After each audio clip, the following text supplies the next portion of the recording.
close the door with the 2-2. Swing and a miss. Strike three. Line into left field for a base hit. Hit in the air. That's going to be the second baseman. They have a chance for two, and they got him. Run. The throw is in time for the out. Lifted high into left field. Ball is way back, and that ball is way gone. Ulster Telephone Company and R&J Broadcasting Incorporated is proud to present to you this broadcast on yourliveevent.com. Good afternoon, everybody, and welcome to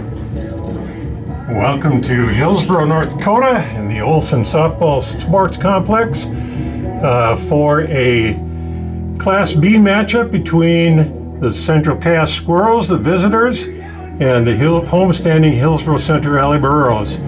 It's a gorgeous-looking day. It's a little bit brisk, a little chilly.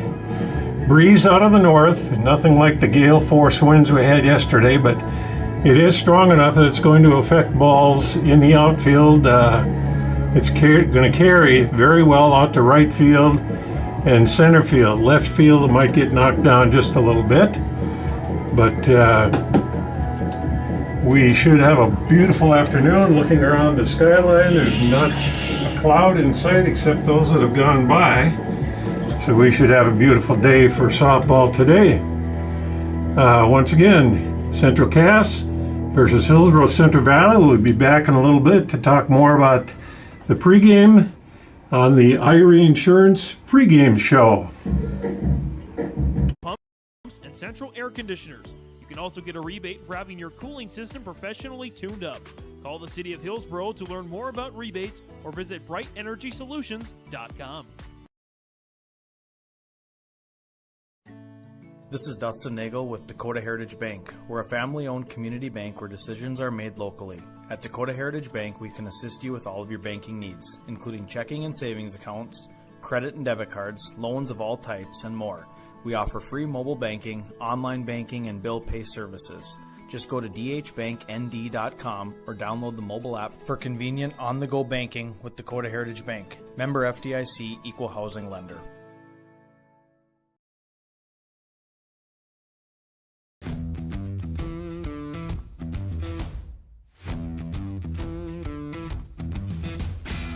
My coworkers here at Degelman are super supportive. We all get along.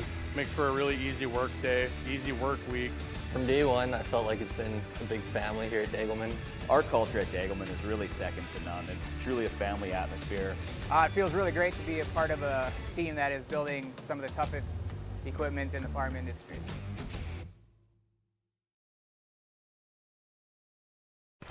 I'm Madden Scunbury.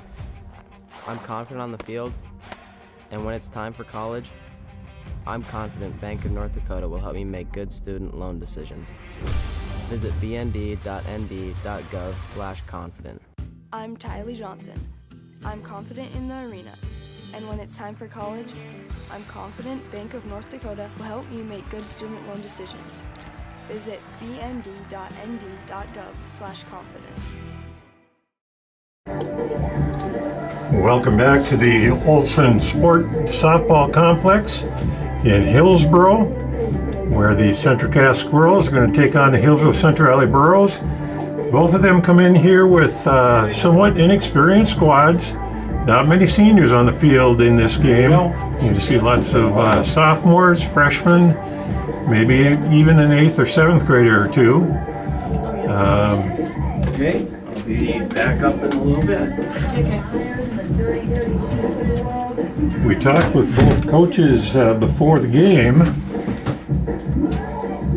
and we've got some information from them on the Irie Insurance pregame show. First, we talked to Coach Scott Coast of the Central Cass Squirrels. And I'm doing a couple things at once here, so bear with me.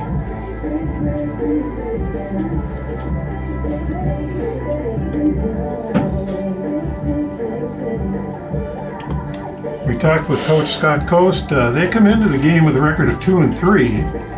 They've had 2 wins, 2 quality wins. They had a pretty good downbeating of Enderlin early in the season. And last night they had a monster game with Kinder. That's a showcase game in the Region 1. They ended up winning that game 2-1 last night in a barn burner. Pitchers duel. Talking to Coach Coast, the wind was blowing in on their field. Their field faces northwest, and the wind was out of the west most of the afternoon and evening yesterday. So that knocked down a lot of balls and made it tough to score. Anyway, the Squirrels came away with a 2-1 win. That's a big one as far as region standings are concerned. They have 3 losses, one of them to Fargo North, one to Jamestown, so they've lost to 2 Class A schools, and they lost to Northern Cass, who Hillsboro-Central Valley split with last night. We'll talk more about that in a little bit. Coach Coast said his batting lineup, he depends on his numbers 3, 4, and 5 hitters. Grace Fletchock, Brady Bossy, and Aspen Preen. They're the ones with the power and the RBI power, and he depends on the table setters, the numbers 1 and 2 hitters, Whitney Mitchell and Sophie Sherwhite, to get on base and set the table. And he said if they don't get on base and set the table for those big boppers at 3, 4, and 5, we don't score very much. So he'd like to see those 2 get on base, wreak some havoc, and let the power of his lineup knock those runners in. Pitching for the Squirrels today is their number 2 starter. That is Natalie Fontaine. They have 2 pitchers that are pretty experienced, play pretty well, do a good job pitching, decent speed, and Fontaine gets the nod today in this varsity contest. Coach Cost said, much like any other coach in softball, if we pitch well, we're okay.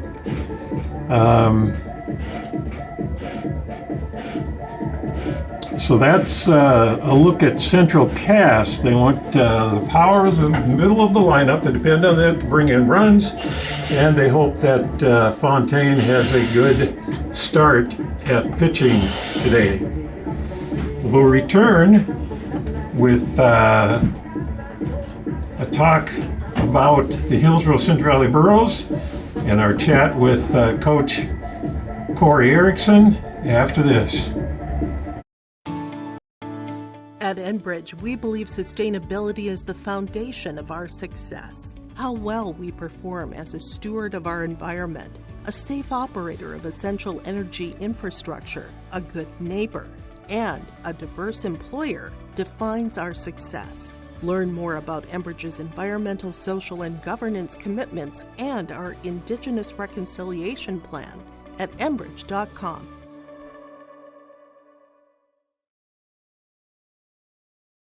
Don't be fooled by that beat-up old cap. Its faded crown represents the tireless work of America's farmers and ranchers. Its sturdy brim, their dedication to providing our nation with a safe, affordable food source. So we'd like to tip our hat to them. Farmers Union Insurance, protecting those that protect America's food source.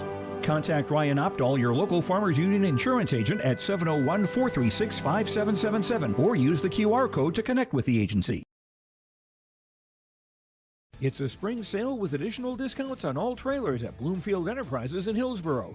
With everyday lower prices, Bloomfield Enterprises is offering additional discounts through April 30th.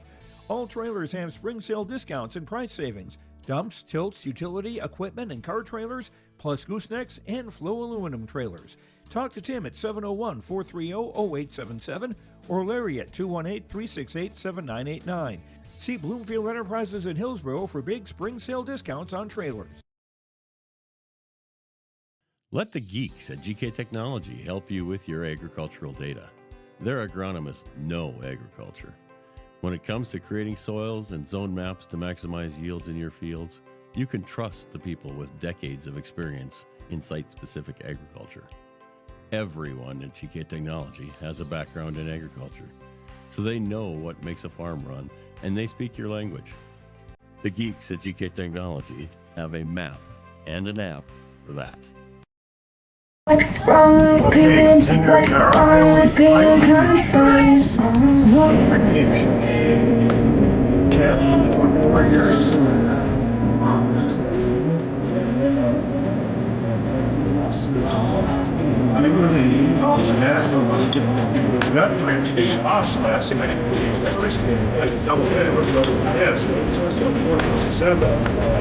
Basically, 2 innings scored the bulk of their runs. They scored a bunch in the first, and then back for the bunch.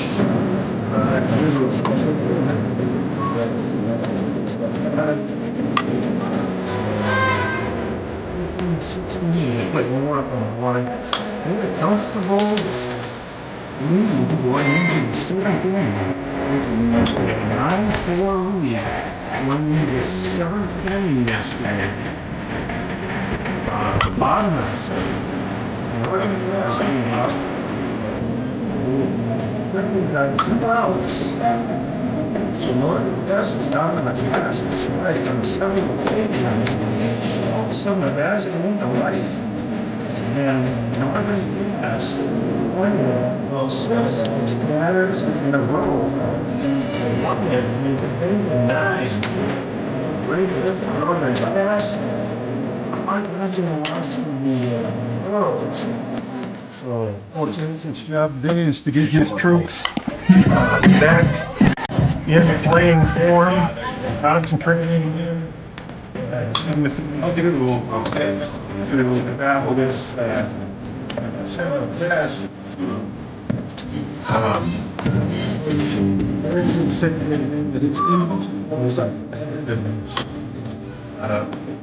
They'll score a bunch of runs.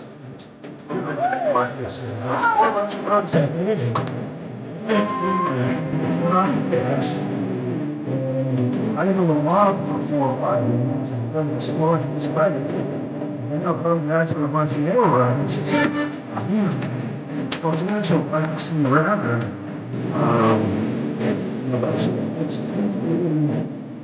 It's not 6 runs. It's a run or 2. It's the one. That's what the see out of these today is consistency. That brings back a this is not missing all 4 of this looks to be this relatively one inning 67 minutes. All 4 innings. They were holding up.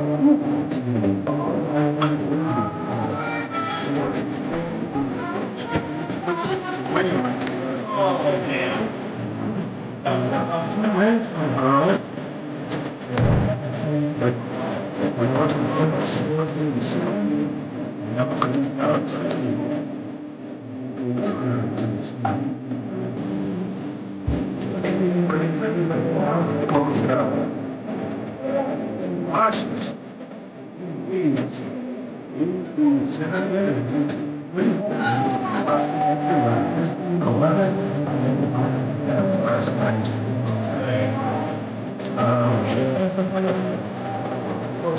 This says it's a matter of concentration, focus, make plays, make the simple plays. The words that we're going to hear are more mental than physical. All the glove, people overrunning the ball. What's that was easy to do? That's the because of the wind position, you know where that was. Circle. Right, fly ball. Here's some little fly balls, and you have the doubles or triples. Bounce all the way to the wall, bounce over the wall. It doesn't work kind of thing.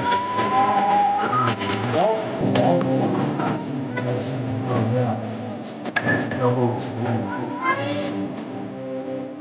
That's right.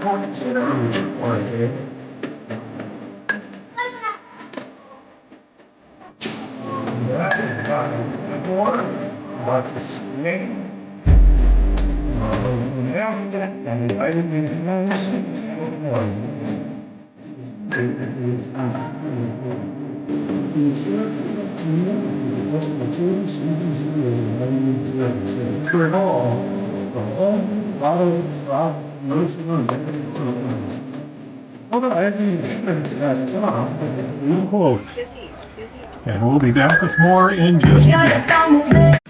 Plains Fireworks and Sports Collectibles, Hillsboro. Fireworks and sports stuff in the same store? That's right. Great Plains Fireworks and Sports Collectibles, Hillsboro. Come in and browse the sports cards and memorabilia and fireworks at the same time. Unopened packs and boxes of sports cards, plus pre-owned cards as well. Jersey, Swatch, autograph cards, lots of Twins, Vikings, Wolves, Wild, Lynx, and North Stars memorabilia, bobbleheads, caps, and more. Call anytime, 701-436-6140. Great Plains Fireworks and Sports Collectibles, Hillsboro. At Halstead Living Center and Heritage House in Halstead, they remain committed to their original mission of providing living environments for seniors that maximize health, independence, and quality of life. Residents can enjoy hobbies, socializing, programs, and more at Halstead Living Center and Heritage House communities. For more information on Halstead Living Center and Heritage House in Halstead, call 218-456-2105 or log on to halsteadlivingcenter.com. Honesty, loyalty, integrity. At Bank North, we've remained true to these values for generations. They shape the way we do business, work with customers, and support our communities. We've been here for more than a century, helping people grow farms and businesses, finance homes, and pursue their dreams.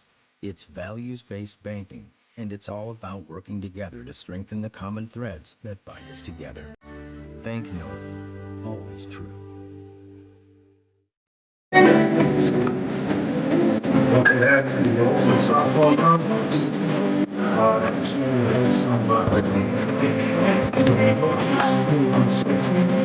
Let me just see what quickly sometimes, man. Go ahead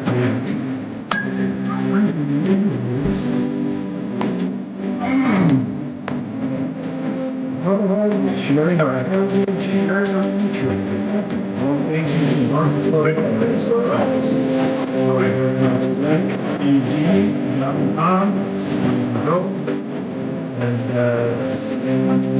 Maybe business. Let's see if I can summarize this quickly for you.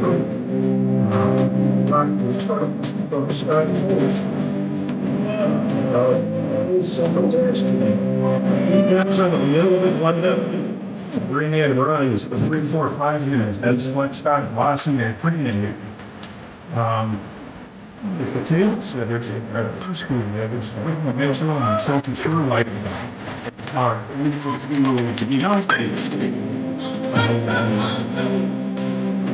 Keep themselves in sport and music.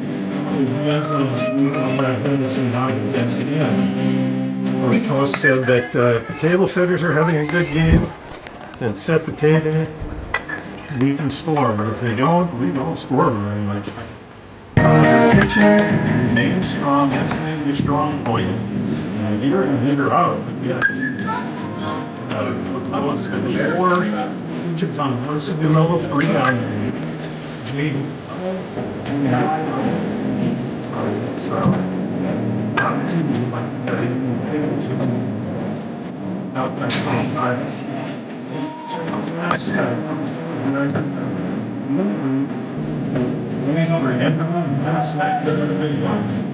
Who do want to over Israel? That Israel is hard for me. Israel, I think that's why the lyrics done. 3 months. One department on it, one of needs stuff, and one component has.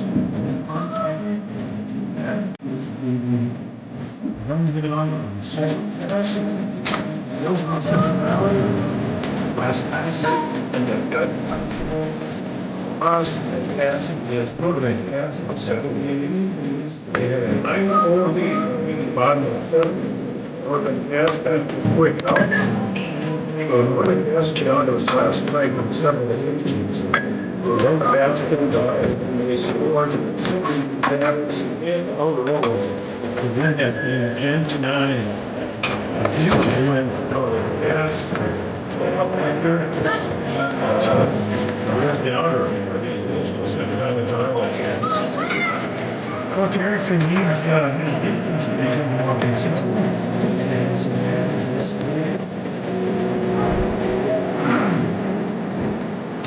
There's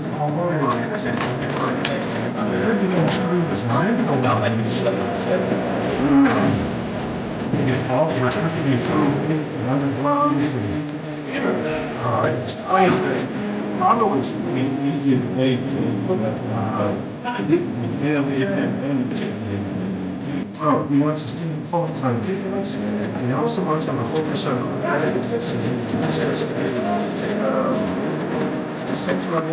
ice, and they go for Fridays. I know time ball games or more than that's the way.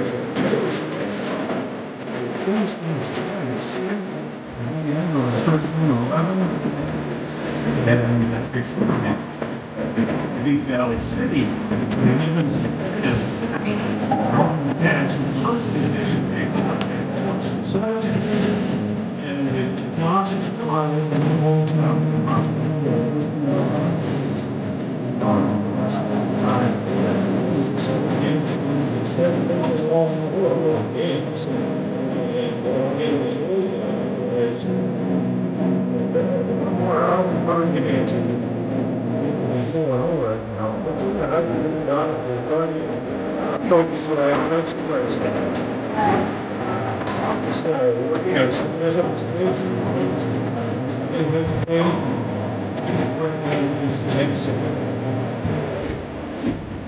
and that concludes our pregame. We will take a short break here. We'll be back to the starting lineups when we come back. The Hillsboro-Central Valley Booster Club is made up of parents, fans, and community members who work together to build team and community spirit. The Hillsboro-Central Valley Booster Club supports Hillsboro and Central Valley students in their school activities and encourages all students to be involved in the activities at your school. The Hillsboro-Central Valley Booster Club takes great pride in uniting the communities to support the boroughs, encouraging everyone to promote school spirit, sportsmanship, and to support the Hillsboro-Central Valley students. It's the Hillsboro-Central Valley Booster Club. There's more at 104.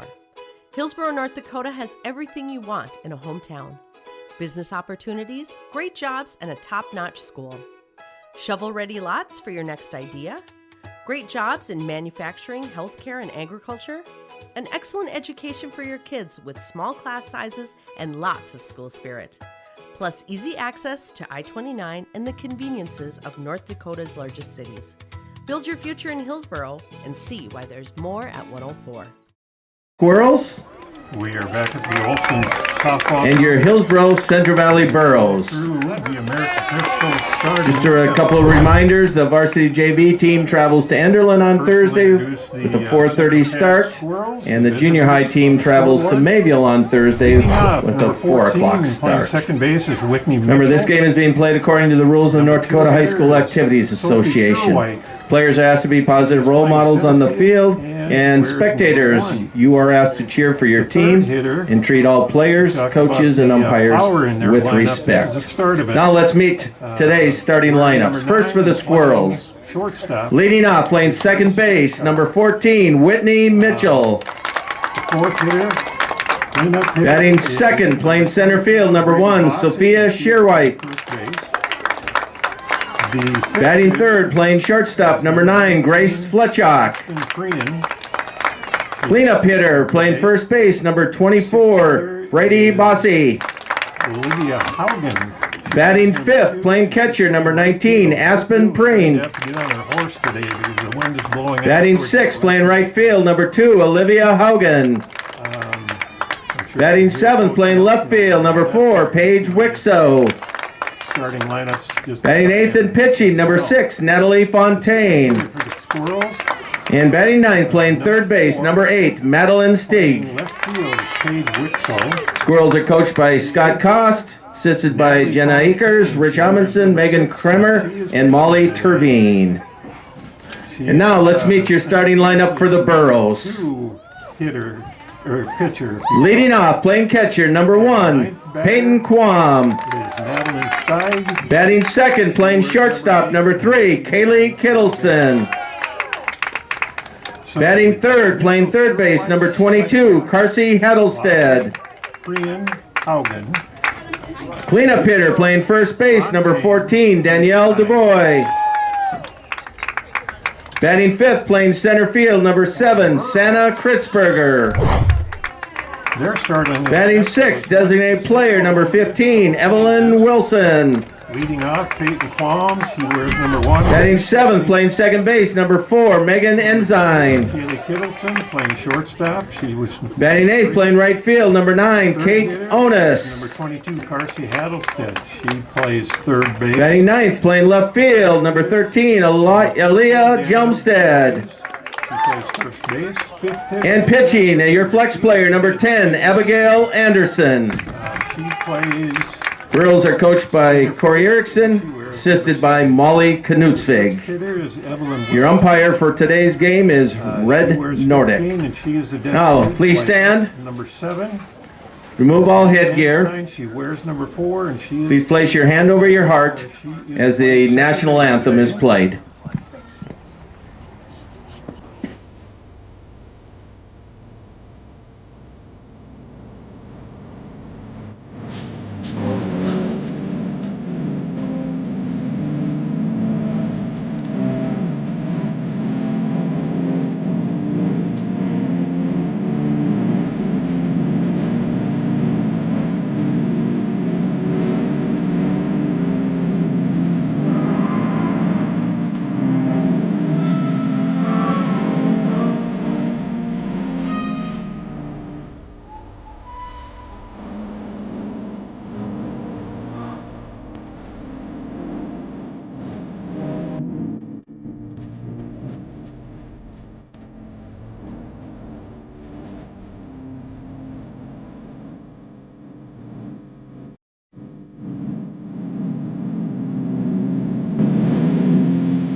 I want to reiterate that the number 7 hitter for the Burros is Megan Ensign. She wears 4, and she's playing second base.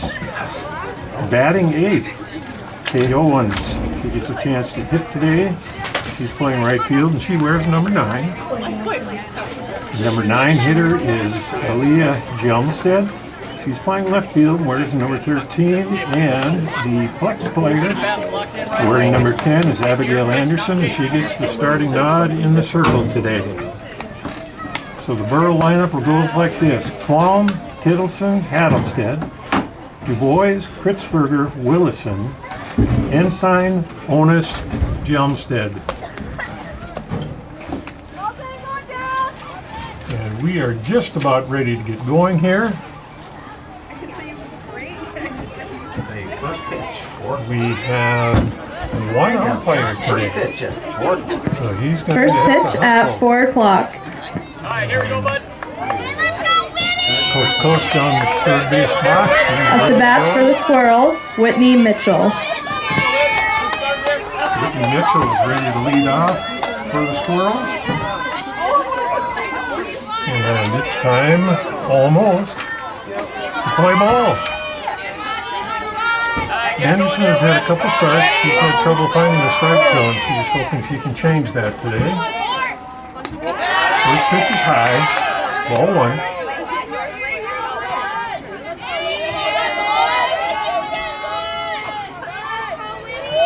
Wind is still breezy. It's nothing too dramatic out there. Second pitch is inside from Anderson. 2-0 count. That pitch is high. 3-0. Not missing by much, but they are balls. So she needs to settle in and find that strike zone. That's Anderson.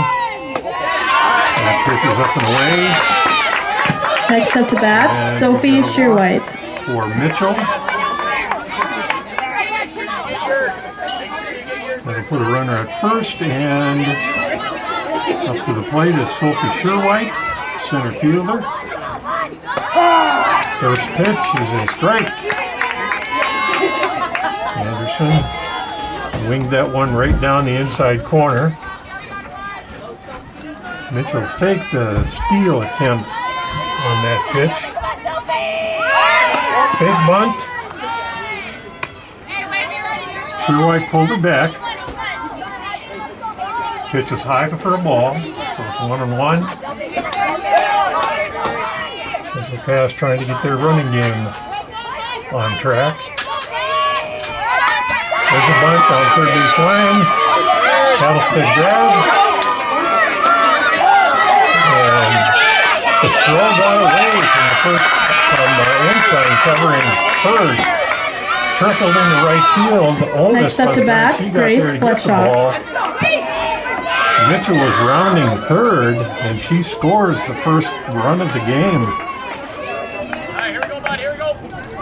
That's an error on the throw on third baseman Paddlestead. Shearwhite held up at first. Mitchell came all the way around to score. And there's a ball that gets away. So Shearwhite hustles down second.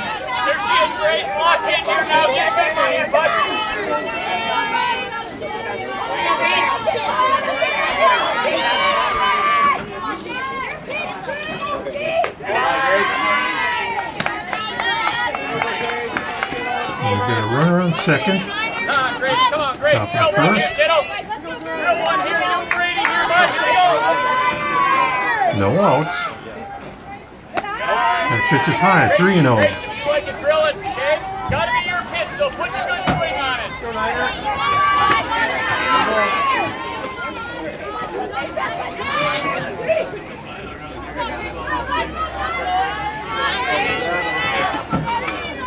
Get him exercise.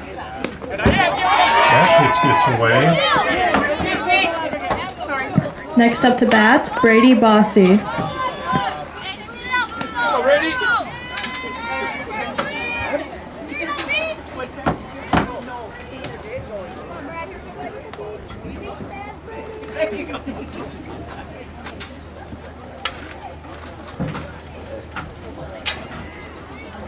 Got a conference at the mound. Got runners on first and third. Shearwhite advances on the wild pitch. Fletchock trots down to first base. So we've got runners on first and third, nobody out yet. Here we go, B. Anderson needing to settle in. Brady Bossy is the hitter. He takes a bunt, pitches up. Throw goes to the pitcher. He cut it off. Shearwhite gets, Fletchock gets to second base with a stolen base. So we got runners on second and third.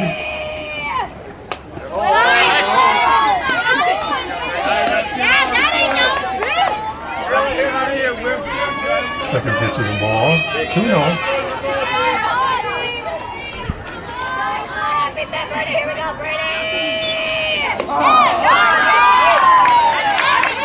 There's a strike. 2-1.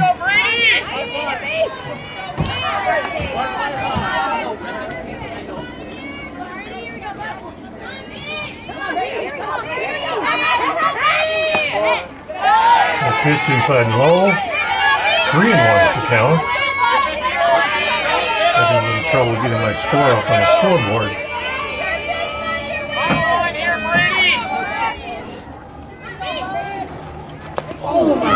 Hit by the pitch that landed square in the shoulder.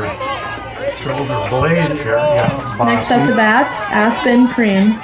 She gets the first base on a hit by pitch. The other runners stay where they're at. Second and third bases are loaded now for Aspen Crean. She comes into the game as one of the power RBI people. She's a lefty. The wind is going to help her out if she can pull the ball a little bit. Here we go, 1-9.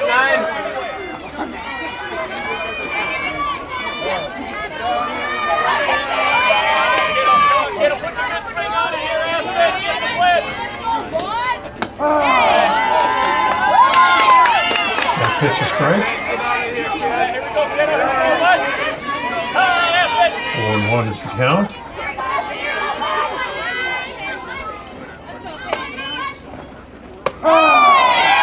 Nice little turn action on that ball. Right, the wind kind of helped that one curve into the plate. You get an 0-2 count. I apologize, I think that double hitter yesterday got the best of my voice. That one outside. Palm hops up, knocks it down, grabs it to avoid any advancement on the bases. Again, the score is 1-0 Central Cass. There's a little blooper to the pitcher, and reaches up and snags it. Next up to Right at the end bat, of the Olivia bat, Hagen. there's no steam on that. Anderson was able to grab it. The Cream is retired on a line out to the pitcher. That makes 1 out. Base is still loaded. Still 1-0 Central Cass. That pitch a little bit high, 1-0.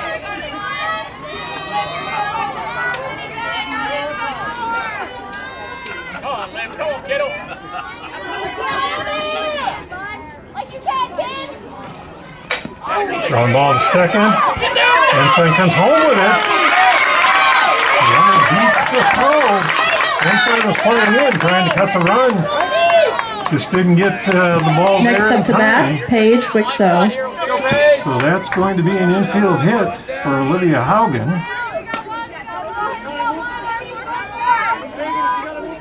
Sherwhite scores to make it 2-0.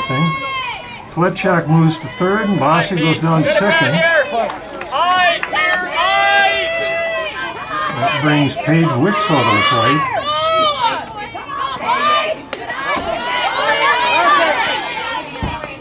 That ball gets away to the backstop. It comes right back to Qualm, so no chance to advance for the runners. 2-0 Central Cass. Bases still loaded here in the top of the first. That one way outside. 2-0. This has been Anderson's problem so far this year, is finding that plate with any kind of a consistent basis. Wixo's ready. Anderson fires. Check swing, but she went too far. So we got a swinging strike there. 2-1 is the count.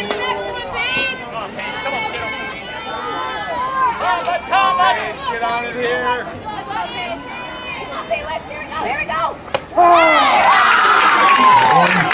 Started inside. And again, whether it's wind aided or whether Anderson is spinning the ball a little bit, it curved back over the plate. Strike two, a 2-2 count. 1 out, 2-0 Central Cass. Bases loaded. That pitch up high, so we'll go to a full count. Infield is still in. Shortstop, second base playing shallow. They would like to cut the run if there is a ground ball.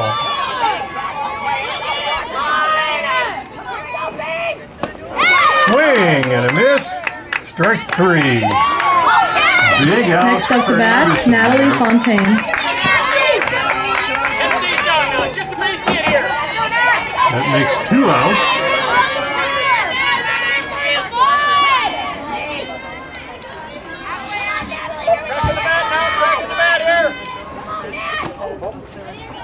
pitches inside to Natalie Fontaine. Casually picks up 1 foot and avoids getting hit.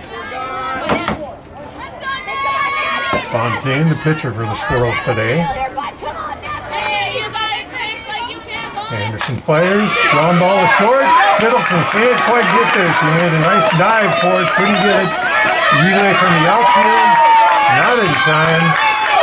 No throw to the plate, so we get 2-runner score. Fletchock comes in. Bossy comes in from second base. Next up to bat, Madeline Steege. Haugen goes to third.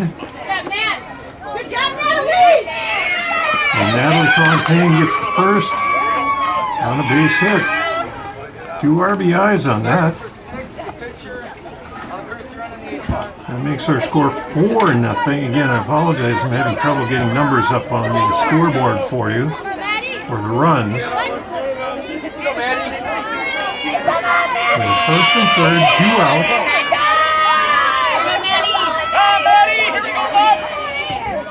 Anderson pitches. Pop fly. Left fielder coming in. Over her head. That's another one of those. Next up to bat, Whitney Mitchell. Overran the ball and went over her head. So that's a 2-base hit. That's a double.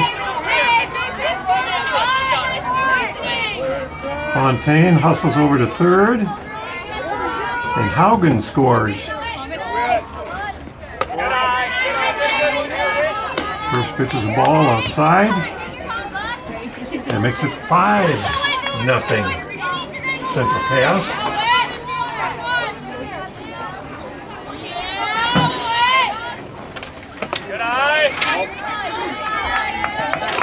That pitch high as well.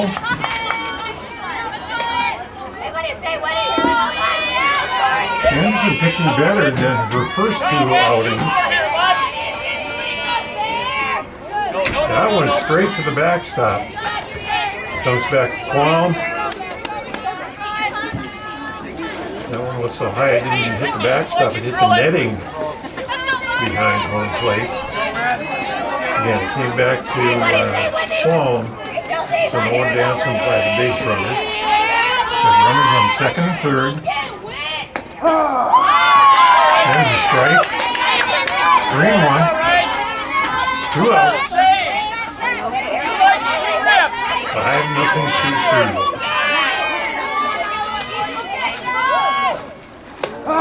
There's a strike down the middle. And just pushing that ball towards right field a little bit. And that's helping out Anderson on a couple of those pitches.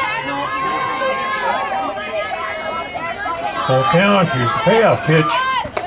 That one's high. Next up to bat, Sophie Shearwhite. Mitchell gets a walk, and that reloads the bases.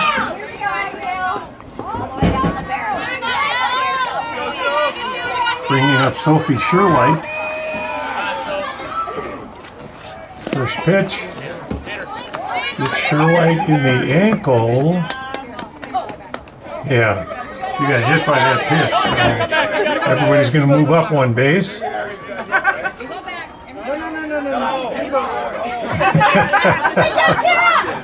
Squirrel's a little bit confused about who's supposed to go where in the dugout and who's going to first. And up to bat, Grace got it all straightened Fletchock. out now. The umpire got them to the right places. So Shearwhite reaches with a hit by pitch. Mitchell goes to second. Steig goes over to third, and Fontaine comes in to score. That makes it 6-0. Great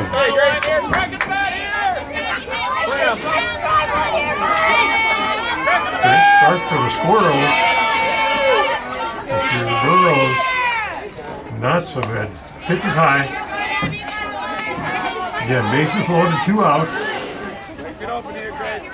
And we have a 6-0 score.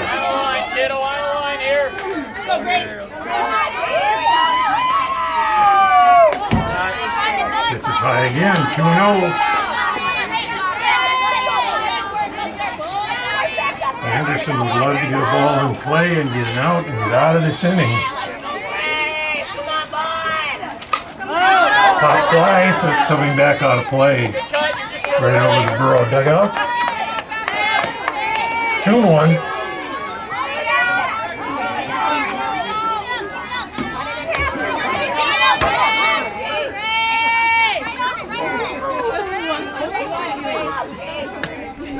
Anderson's got her sign.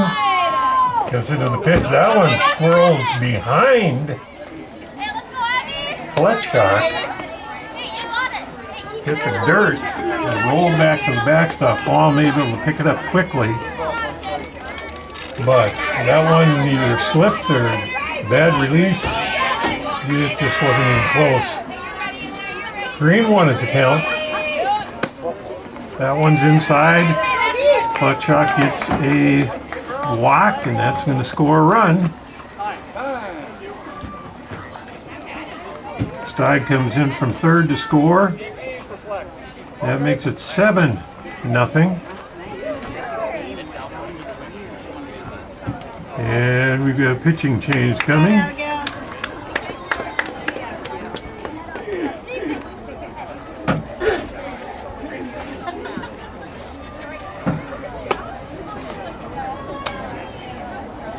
We have got Evelyn Willison stepping into the circle to see if she can stop the bleeding here.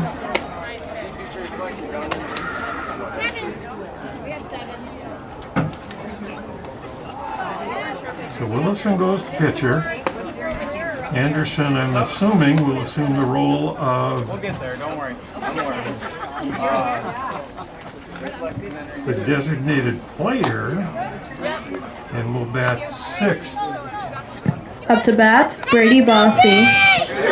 Best guess on how that's going to go.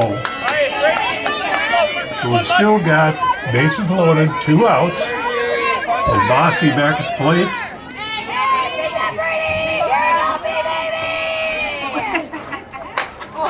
Fly ball left field, it's being pulled, and it's on play.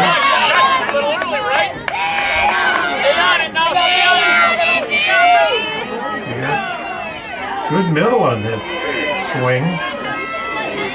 Carried pretty well, but kept hooking foul, even to the wind. 0-1 is the count. There's a nice drop ball. Change up, if you will. Makes it 0-2.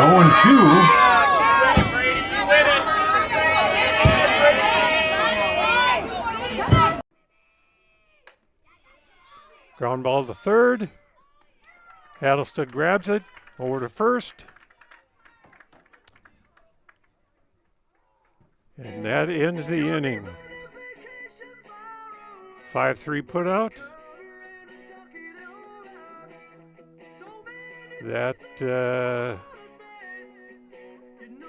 That means we had 13 batters that inning for Central Cass.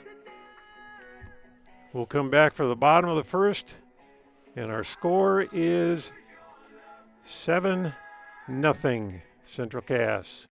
Hillsboro Dairy, with delivery of fresh dairy products and more to your home door. I've had Hillsboro Dairy delivering cold, fresh dairy products and other items to my door for years. 3 main reasons why. It's the convenience, the products are fresh, and the delivery service from the Udder Guy. Nobody does it like the Udder Guy. Every week, we get to see Teak. Please call him at 701-436-5877. Delivery right to your door from Hillsboro Dairy. As spring arrives, so does allergy season. Stop at Hillsboro Drug for all of your allergy medications, along with over-the-counter medications, vitamins, health and beauty items, and more. Don't forget, you can now text Hillsboro Drug anytime for your prescription refills, 701-636-5231. Remember, Hillsboro Drug also offers free delivery in Hillsboro and Halstead. There's always something new at Hillsboro Drug, with a great selection of seasonal items, gifts, and cards for all occasions. They're always happy to help you, and they thank you for your business at Hillsboro Drug and Gift. We're back for the bottom of the first inning. Central Cass put up 7 in that first inning to put up a 7-0 lead. First hitter for the Burros, Peyton Quam. She's a catcher. That ball is a strike on the inside corner. Pitching for the Squirrels, we've got Natalie Fontaine. She is one of the two top pitchers for the Squirrels.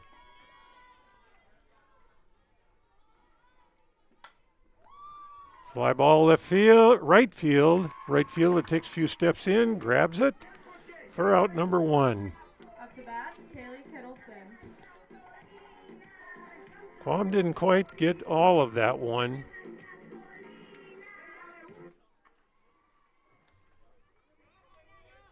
And as a result, the right fielder had an easy play. 1 out.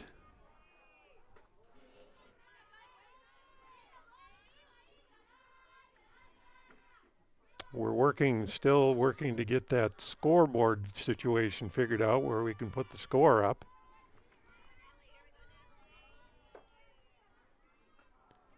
That pitch has a strike on the outside corner. 1-1. This is Kaylee Kittleson stepping in for her first plate appearance.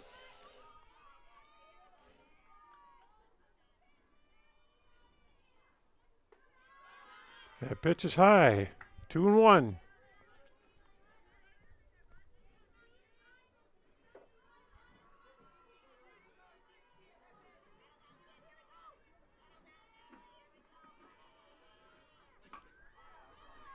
There's a line drive over the second baseman's head.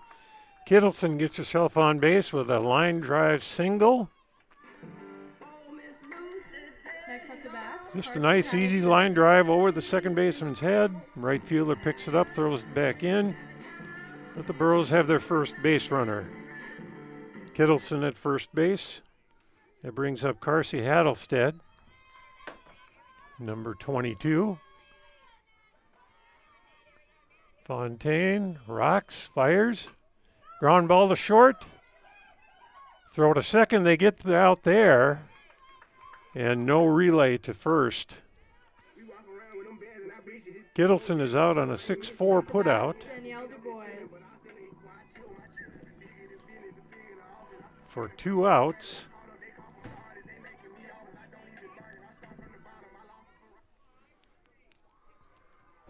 Hattlestead reaches on the fielder's choice. And brings up Daniel Dubois. Strike at the knees. 0-1.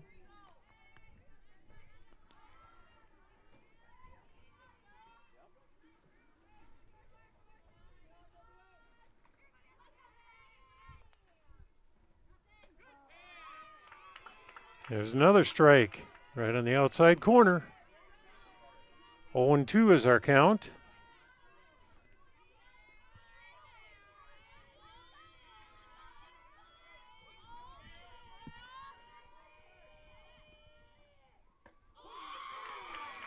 Called strike, locked up Dubois, and she goes down looking for the 3rd out of the inning. No runs, 1 hit by Kittleson, 1 left on base. Our score on the Tim Gazette Seed Sales scoreboard going into the top of the 2nd.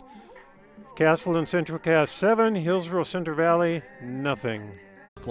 Club thanks you for your support of their activities and events. Stop in and to check out their new menu. Enjoy the Vets Club appetizers every Wednesday from 5 till 7. And as I've said many times, they have the best roasted chicken around. Enjoy roasted chicken every Saturday from 5:30 till 7:30. Get there early because sometimes it's gone early because it is the best roasted chicken. Fries and coleslaw also available with this meal every Saturday. Dine in or take out. The Hillsboro Vets Club. We are back for the top of the 2nd. Central Cass Squirrels leading this one 7-0 in the top of the 2nd inning. They plated 7 runs in that first inning.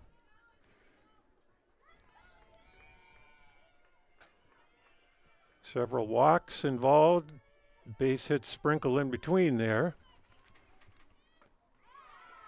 Outside corner and swing and a miss. This is Aspen Prian. She had a line drive out to the pitcher her first time up.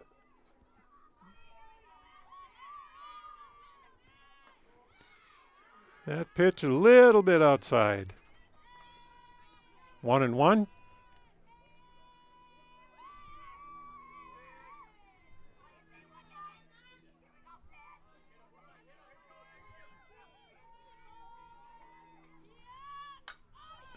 Fly ball left field.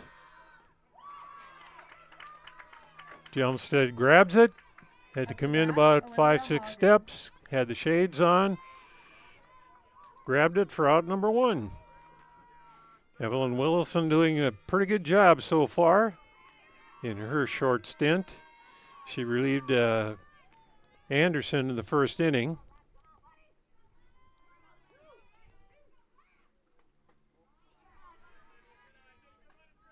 First pitch is a ball to Olivia Haugen. She had a single and scored in the first inning. Pitch is inside, 2-0. Haugen has an extreme open stance. Her left foot is at the front left corner of the box. Ground ball, foul, off to the left.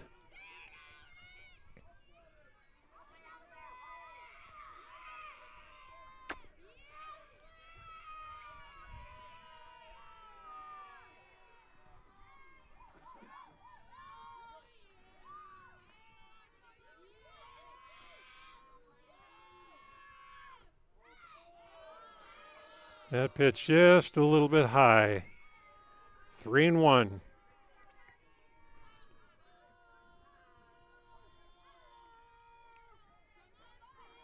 Here's the delivery. That one right at the letters. Gives us a full count. 3-2, 1 out. 7-0 is our score, and we've got a score on the scoreboard now. So the folks, there's a ground ball to third base. Hadelstead grabs, throws, routine play. Next up to bat, Paige Wixo. That's something the Burros can use, are a few routine plays. So they can breathe a little bit easier. That brings up Paige Wixo.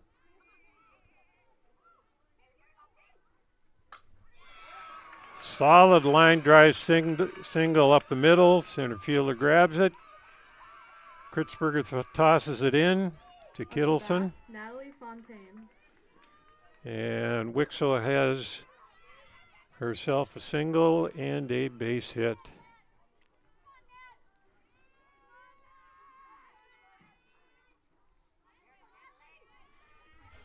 Solid, sharp single up the middle. That brings up Natalie Fontaine, the pitcher for the Squirrels. Pitches inside, ball 1.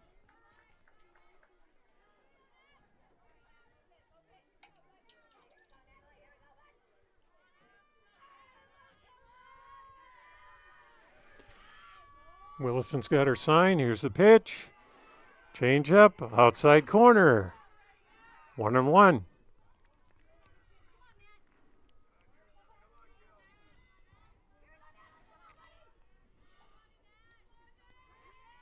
Two outs, runner on first.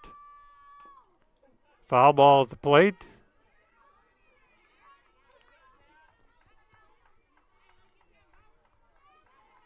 Qualm picks it up and gets it back to Willison.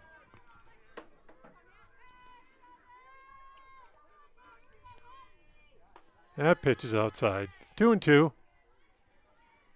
Not a bad waste pitch.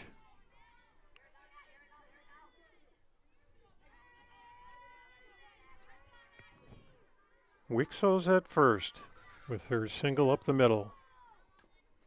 Foul ball, nice changeup. And Fontaine did a great job of holding her weight back and getting a piece of that one. She was fooled initially, but then held her weight back and was able to take a good swing at it. Fouled it straight back.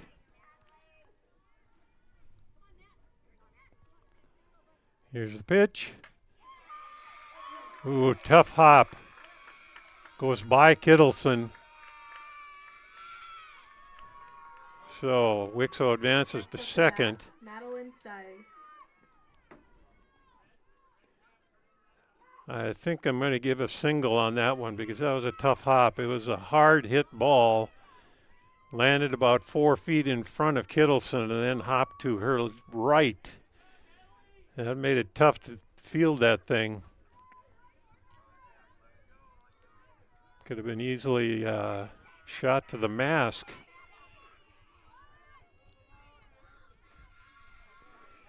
But we've got runners on first and second, 2 outs. Top of the second. Madeline Steig at the plate. There's a strike. Ball drops in nicely. 0-1.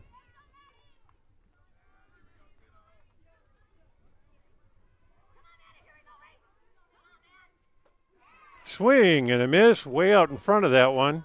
Took something off of it, Willison did.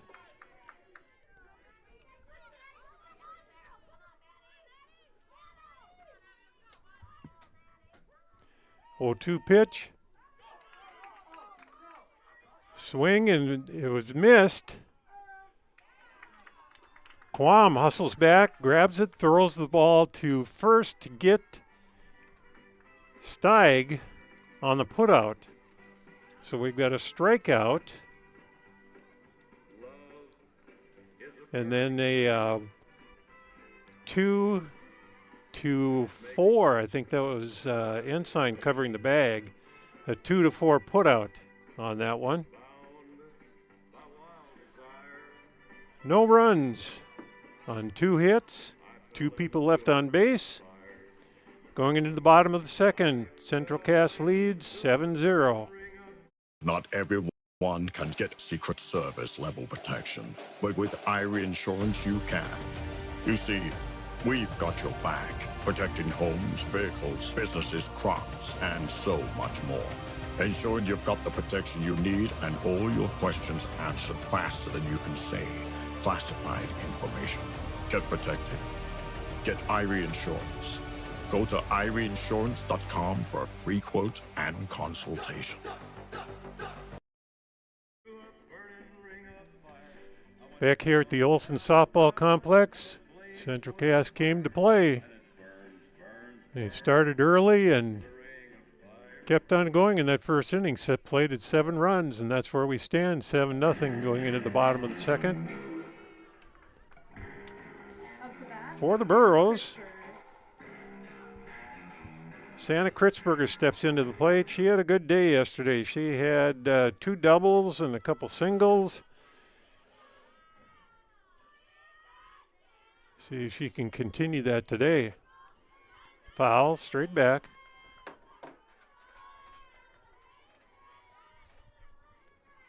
Oh, 1 is the count.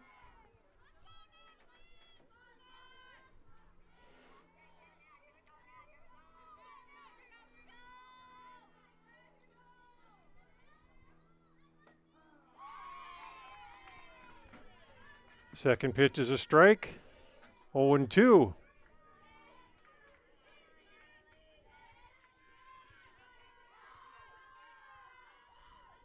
Kritzberger getting ready. Foul ball off to the right. There's a group of youngsters on that field number 2. And the ball went basically right over their heads, and they didn't flinch. It didn't even move. Oblivious, you'd have to say. Another foul ball straight back. That goes into, it's off the dugout over on Diamond 3.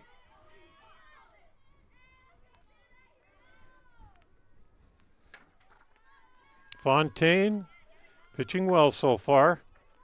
0-2 count. Swing and a miss. Ball gets away. Throw it on to first. And they get Kritzberger on the putout. So we got a strikeout for the first out, and then a 2-3 put out on the ball getting away.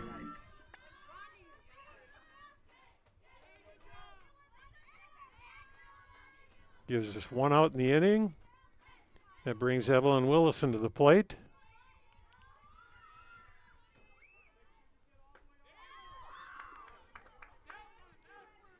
Swing and a miss at the first pitch, 0-1.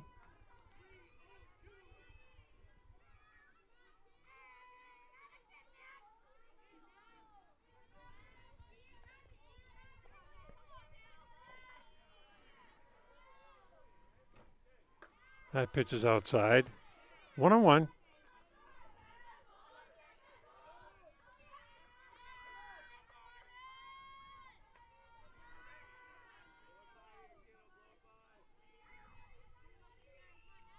Pitch from Fontaine. Swing and a miss. Pitch is down low a little bit. Willison couldn't get the bat down there.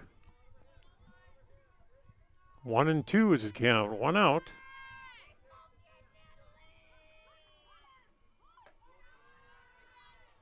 Pitch is high. 2-2.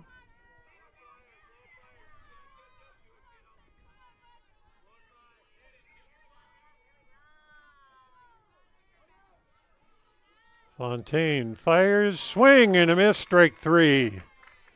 Pitches on the outside corner. Willison didn't quite get the bat all the way extended out there. And we got a swing and a miss for out number 2. That brings up second baseman Megan Ensign. Her first plate appearance today. Ball's low, ball 1.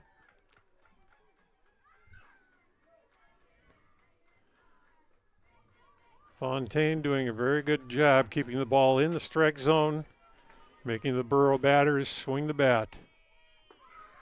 That one up and away. 2-0.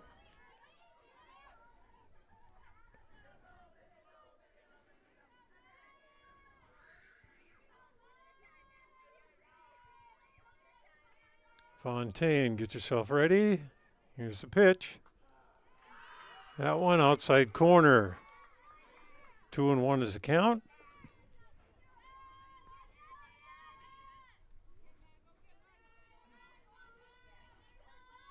Nobody on. 2 outs. High and maybe a little outside. Ball 3. 3-1 to Ensign.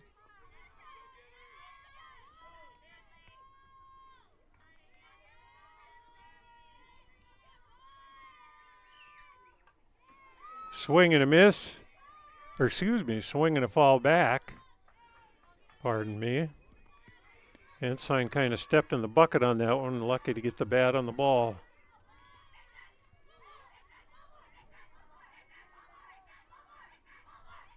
Full count, payoff pitch. Strike 3. Letter high, outside corner, beautiful pitch. Fontaine strikes out the side. So 3 up, 3 down. And that takes us to the 3rd inning.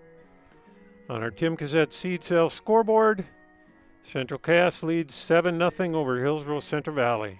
By beef by the quarter, half or whole beef from Mueller Angus, USDA inspected beef. Fill the freezer. Call Dave Mueller at 701-799-3032. 701-799-3032 to purchase beef by the quarter, half or the whole from Mueller Angus, Hillsboro. You can buy beef by the quarter, half or whole beef from Mueller Angus, USDA inspected beef. Fill the freezer. Call Dave Mueller at 701-799-3032. 701-799-3032 to purchase beef by the quarter, half or the whole from Mueller Angus, Hillsboro. To bat, Whitney Mitchell. 7-0 is our score on the Tim Cassette seed sale scoreboard. A little meeting at the mound between the boroughs. We're in the bottom of the 3rd. Oh, excuse me, top of the 3rd.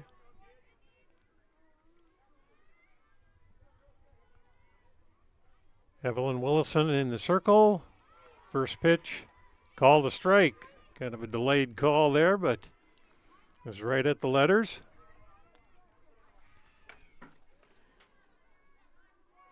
Whitney Mitchell at the plate.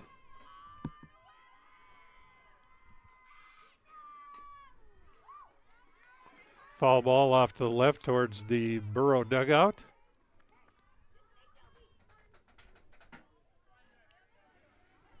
Two strikes is the count. Coach Erickson throwing out signals for everybody so they know what they're doing. Ooh.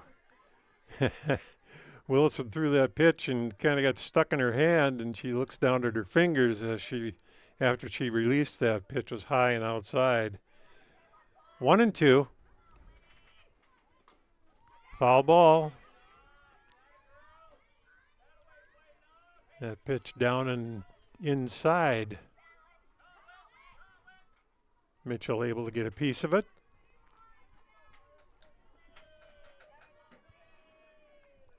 Wind is lightening up a little bit. Pretty much out of the north yet. Ground ball, third base. Hattlestead snags, throws to first. Another routine 5-3 put out. Sophie Sure-White. That gives us one out in the inning.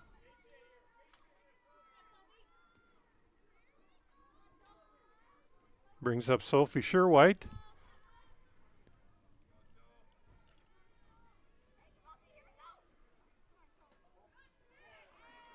That one fooled everybody. Looked like a fastball started to come in, but it was a changeup and it had everybody waiting for the ball to get to the plate. Good pitch, but just a little bit high. That one's down in the dirt. 2-0.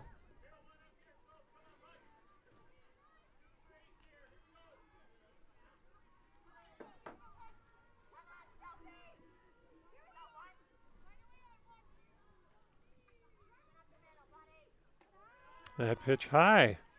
3-0. Mitchell walked and scored in the first inning.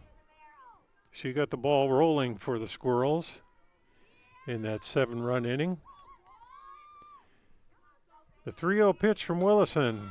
Line drive to center field. Kritzberg comes in. She grabs it, snags it, goes down to one knee. Up to bat. Good catch. She fought that one off. She wasn't sure how far it was going to carry, but she got there.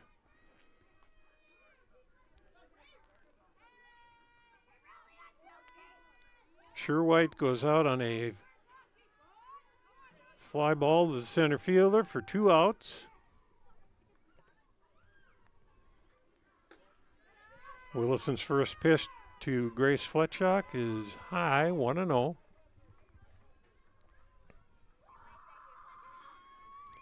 Sign is given. Willison's ready. That one up high, 2-0. Burrow defense coming to life a little bit here now. They made some good, solid routine plays.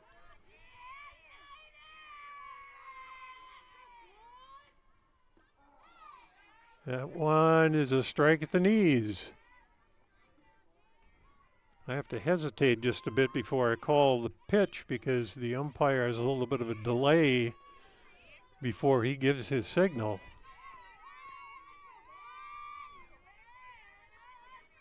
Here's the pitch. That one dribbles in. Came out of Willison's hand early. 3-1 is our count. We got 2 outs. Nobody on the bases. 7-0 Central Cass. That pitch inside corner for a strike. And we've run the count full.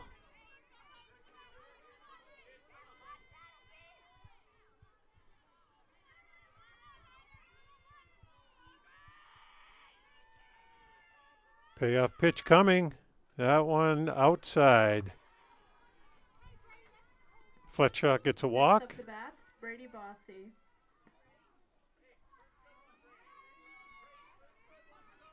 Brings up the cleanup hitter, Brady Bossy. She was hit by a pitch in the first inning. Solid shot to her shoulder blade. She was shaking that and you could tell it didn't feel real good to her. Line drive past Hattlestead at third base. Here comes the throw. Up to bat, Aspen Green. Fletchock stays at second. Bossy a solid single. It was past Hattlestead before she even had a chance to react to it. So that puts runners on first and second with 2 outs. And Aspen Prian steps in. Pitch is high. Ball 1. Big lead by Fletchock at second base. She was half the way to third by the time Quam got the ball at the catcher spot. That ball outside as well, 2-0.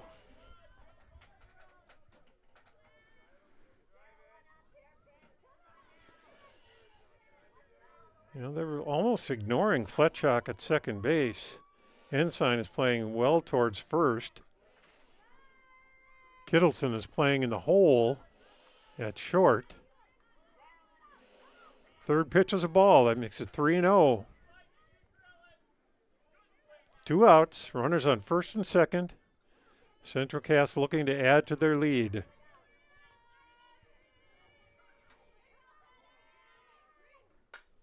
Foul ball. Oh, excuse me. Wind blows that one back in. Fair ball to the fence. Throw comes in all the way to the plate. And the runner heads for third. She's safe. A 2-out double by Preen. I thought that ball was going to be a foul ball, but the wind took after that one and blew it back into fair territory. Fletchock comes in to score. Bossy comes in to score.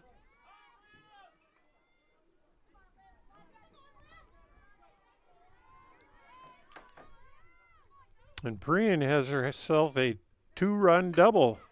Here's a ground ball to short. Kittleson catches, throws wide. Run is going to score. And Haugen runs all the way to third base. That puts another one across the plate.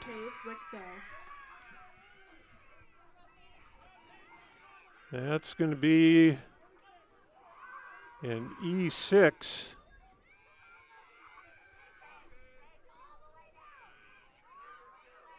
And that allows Haugen to get all the way to third base. Preen scored on the play. That makes our score 10-0.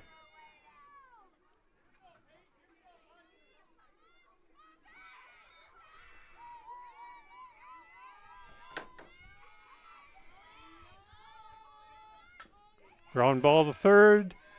Hattlestead catches, guns, and it's wide to the left.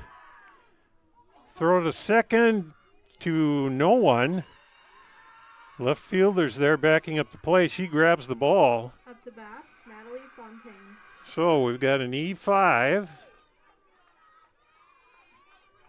Allowing Wixo to reach and then also to advance to second base.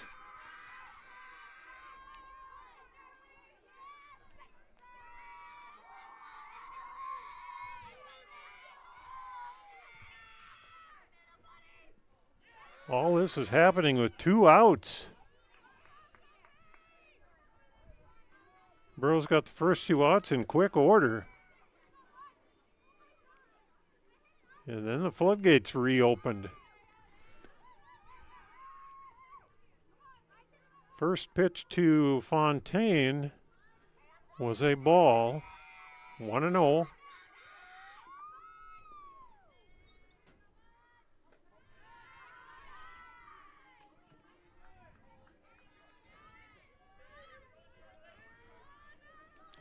That pitch is high, 2-0.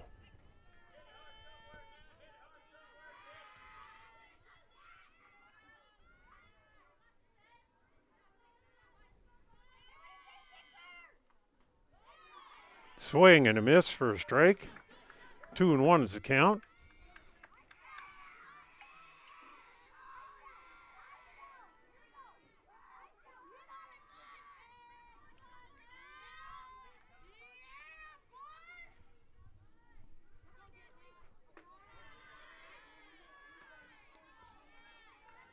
That pitch, ball, 3-1 count. Got a runner on third, 2 outs, 3-1 count. Ground ball, a little nubber. Fletchock grabs it. Throw is not in time. Not in time. Du Bois may have pulled her foot off the bag trying to reach that throw from Hattlestead. It was a slow roller. Stayed fair by about 4 inches. Hattlestead had to grab it and try and throw her out. Couldn't do it. So we're going to get an infield single there. Wixo comes in to score. That makes it 12-0.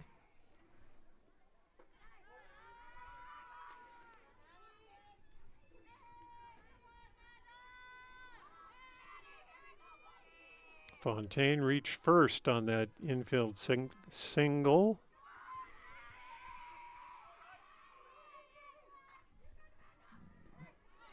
That pitch bounces, and that allows the courtesy runner to get to second base.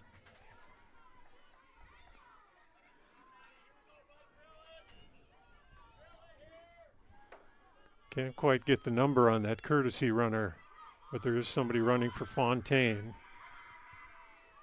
This is Steig at the plate. Line drive, left field, base hit. Olmsted had some trouble with the ball. She bobbled it out there, and that allows the runner to come in and score on the play. Up to bat, Whitney Mitchell.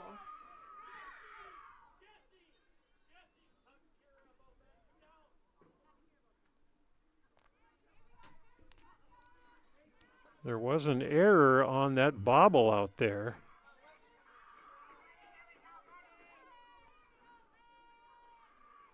We are at 13-0 right now.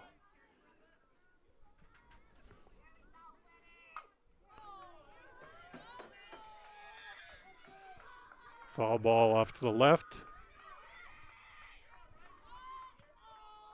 Runner at second. Still 2 outs. Again, all of these runs coming with 2 outs.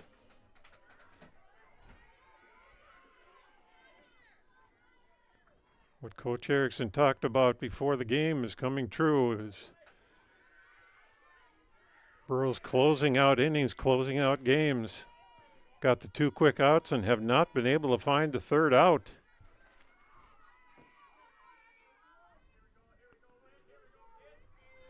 We're all the way back around to Mitchell again. Reverting back to yesterday.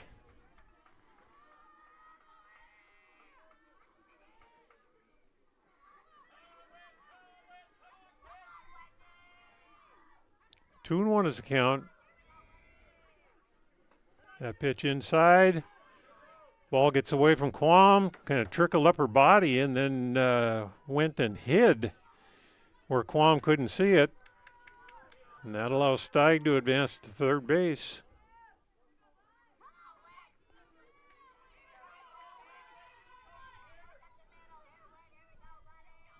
Three 3-1 count. Pitch is up high and Mitchell gets a walk. Up to bat, Sophie Sherwhite.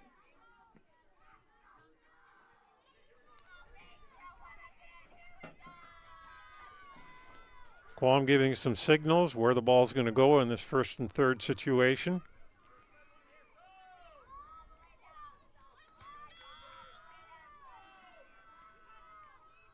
First and third, 2 out. Sophie Sherwhite in the box. That pitch high. Mitchell takes off for second, no throw.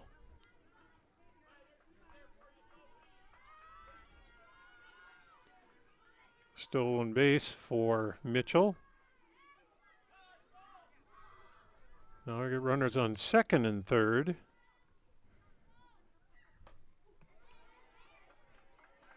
Fouled off to the right towards the Castleton dugout.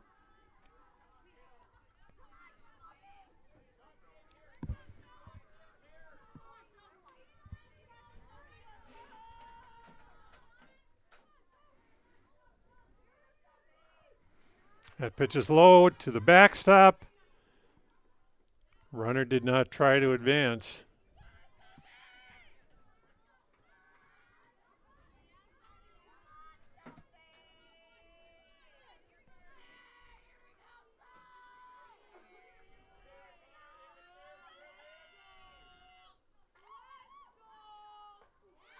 Swing and a miss.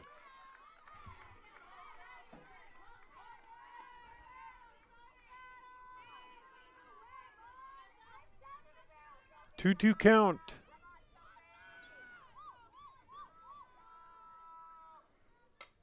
Popped up. Pitcher camping under it. She's got it. And mercifully, the inning finally comes to an end for the Burros.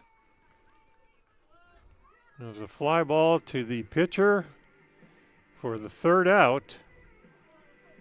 But before the Burros could get that third out, Castleton runs 6 more runs across the plate. And that makes our score on the Tim Cassette Seed Sales scoreboard. Central Cass 13, Hillsboro-Central Valley nothing.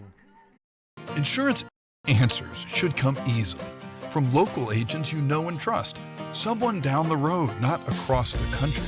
From Watford City to downtown Fargo, NODAC insurance agents know the protection you need. From the Peace Garden to the geographical center of North America, we're focused on North Dakota's farms, ranches, small towns, and cities, so the answers are right in front of you. NODAC Insurance Company, agents with answers.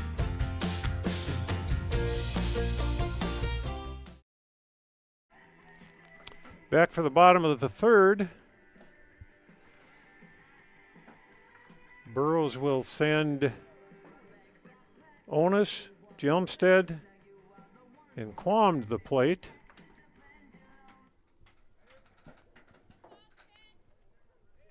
We're well into this game, and Onus is just getting her first at bat. And she's in the number 8 spot in the Burrow lineup. 13-0 Central Cass in this one. Bottom of the third. First pitch is a strike.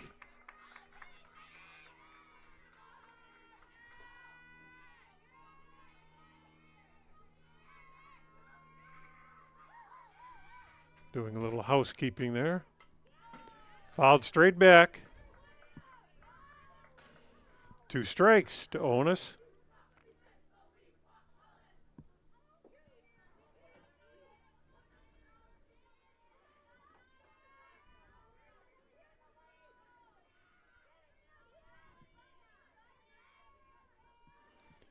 Here's the 0-2.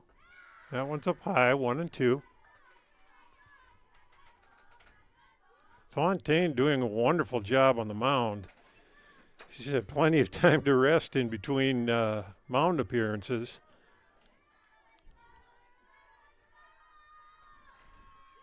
Swing and a miss. Strike 3. Onus goes down on strikes. Up to bat, Aaliyah Jelmstead. Brings up Aaliyah Jelmstead. Her first plate appearance for the day.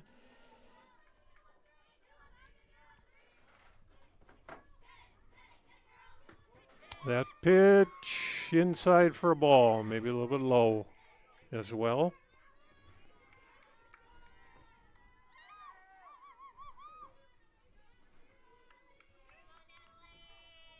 One and 0 pitch. Fouled off to the right.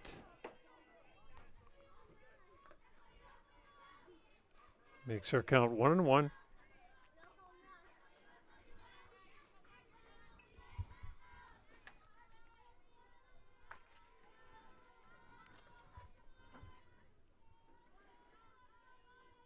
Fontaine with a 1-1 delivery.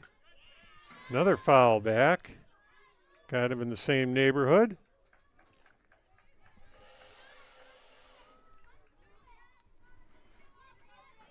Makes the count 1-2.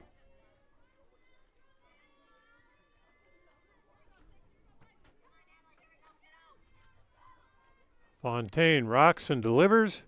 Swing and a miss. Ball gets away. And Jelmstead reaches. Up to bat, Peyton Kwong. We'll issue a pass ball on that one. So we'll get a strikeout. But a pass ball allows Jelmstead to get to first base.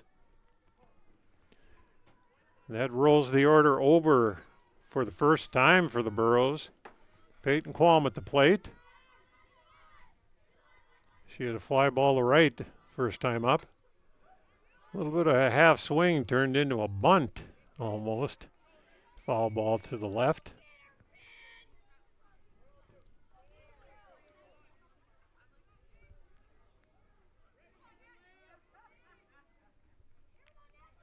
Qualm steps in. She's ready. Here's the 0-1. High, outside. 1-1.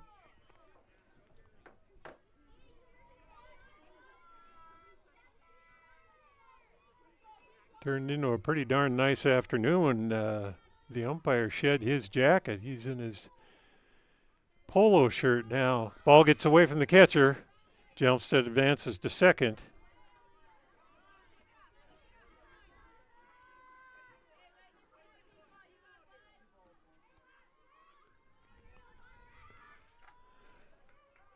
On that one, it looked like Preen just kind of lost contact with the ball.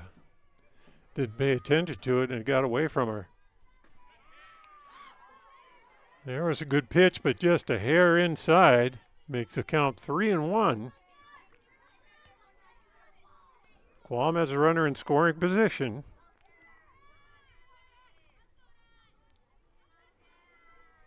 The 3-1 pitch. That one outside.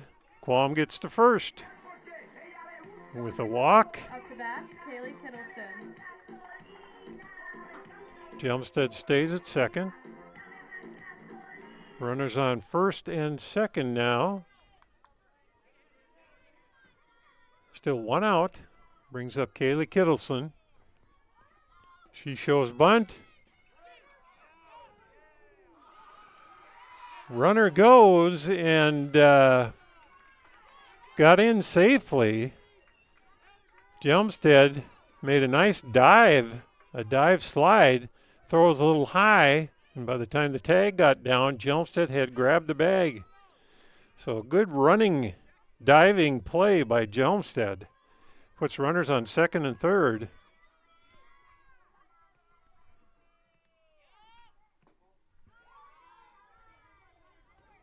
Two runners in scoring position. Got a 1-1 count to Kittleson.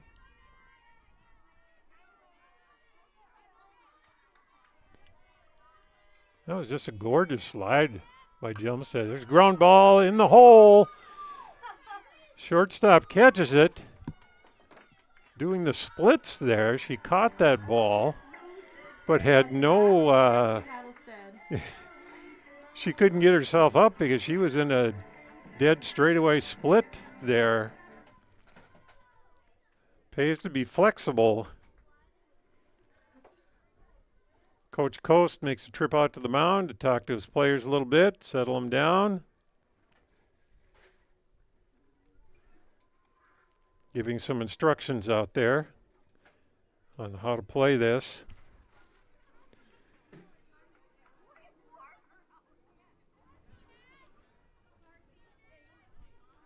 Jelmstead scored on the play.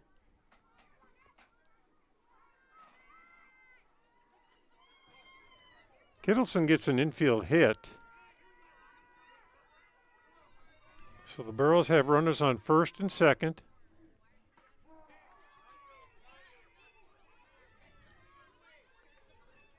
Still one out.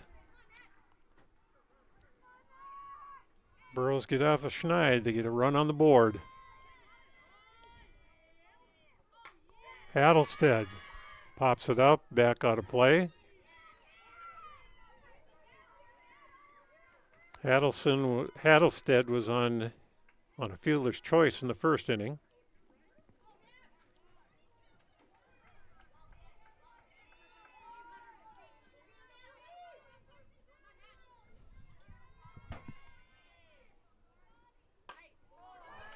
Fly ball to right field.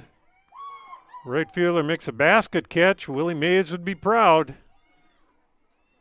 That ball kind of fooled the right fielder out there. Up to bat, Danielle DuBois. Haugen took a step back, and then she had to take a step in, and I don't know, I don't think she caught that cleanly in her glove. She kind of trapped it between the glove and the body, but she got the out accomplished. 2 outs. The runner at second, Quam, advances to third. That puts some pressure on the catcher to make sure she stops anything that's in the dirt. Kittleson is still at first.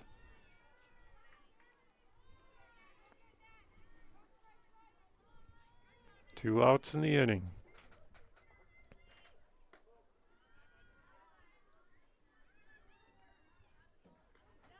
Pitch was high, ball 2. 2-0.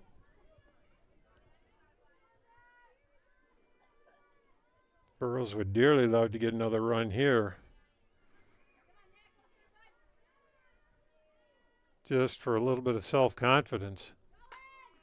DuBois pops it up towards right field, falls in.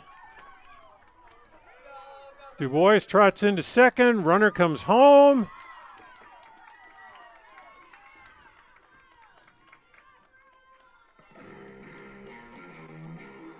Up to bat, Santa Kritzberger. DuBois gets a looping double out of the play. She's at second base.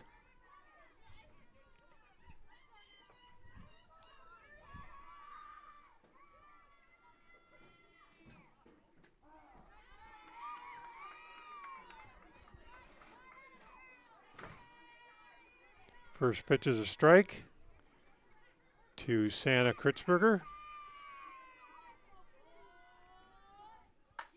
Ground ball up the middle. Center fielder gets away from her off of her leg. DuBois is going to trot home with the 4th run of the inning for the Burros.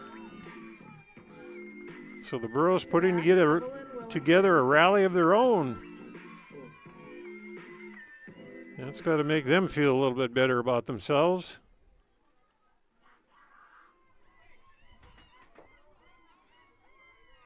Kritzberger with the RBI single. I don't know why, but I want to say signal all the time. There's a ground ball to short. Grabs it, throws, and the side is retired. 6-3 on the put out for the 3rd out. Burros score 4 in that inning. Pair of hits, no, 3 hits, 2 singles and a double. And that makes our score on the Tim Cassette seed sale scoreboard going to the top of the 4th, 13-4, Central Cass. Our Savior's Lutheran Church in Hillsboro, North Dakota invites you to experience the love of God. Our Savior supports all youth with academics, athletics, music, art, dance, and drama, and offer meaningful opportunities for people of all ages.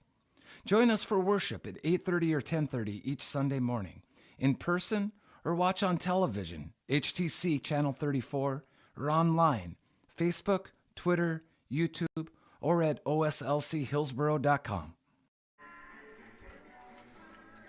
13-4 is our score.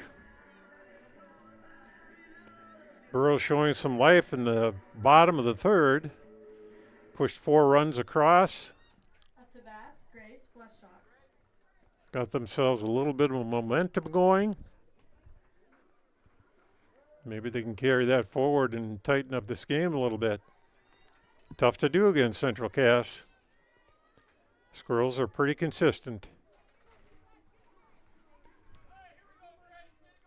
In steps Grace Fletchock for the top of the fourth.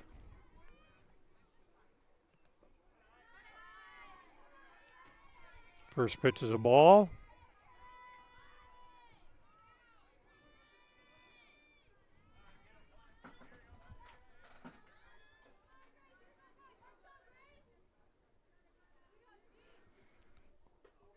Willison in the circle. Pitches a ball, 2-0. Willison has done a decent job coming in relief in the first inning. They kind of lit up the lit up the field.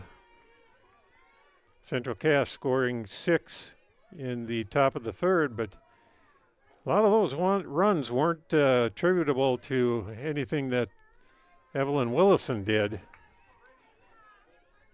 Up to bat. Support failed her in a few instances.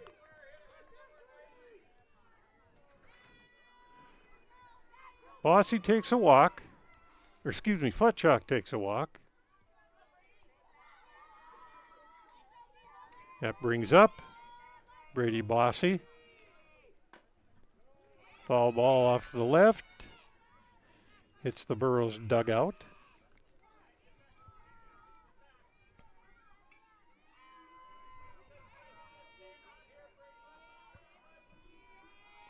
Nobody out, 1 strike. Runner on first. There's a fly ball to the left.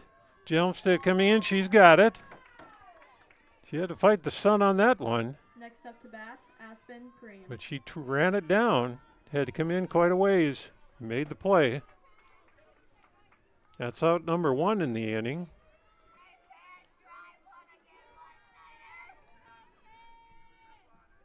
Fletchock still at first, and that brings up Aspen Preen.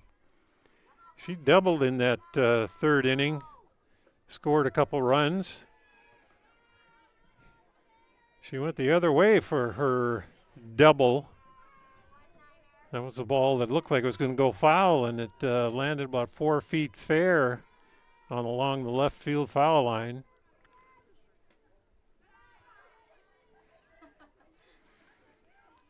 Qualm doing a dance coming out of her stance. Lost her footing a little bit. Entertaining us with her dance moves. 2 balls, no strikes. 1 out. Runner on first. That pitch is high. It's 3-1.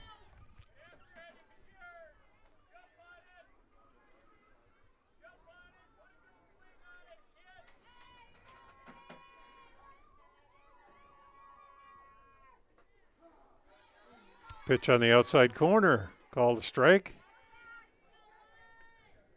3-1.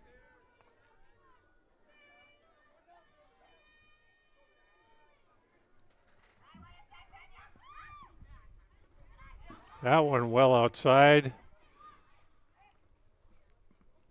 Preen will take the walk. To bat, Olivia Hagen. Fletchock moves to second. Brings up Olivia Haugen.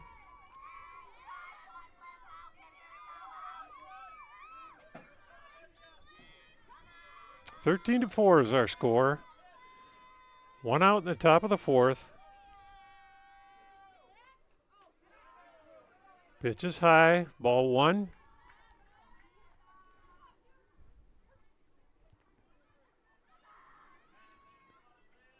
Haugen has had a single and scored, and got reached on an error and scored. That pitch is just a hair high. 2-0.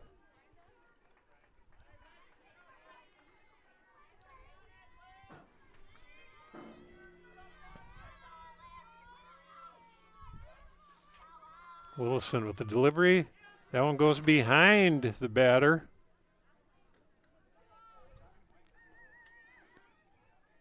Haugen had to step forward to get out of the way of that one. And a dribble to the backstop. Both runners advanced.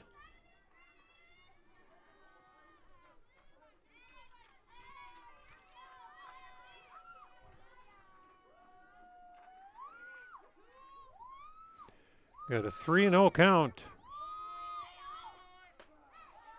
That one's a strike. At the letters. 3-1.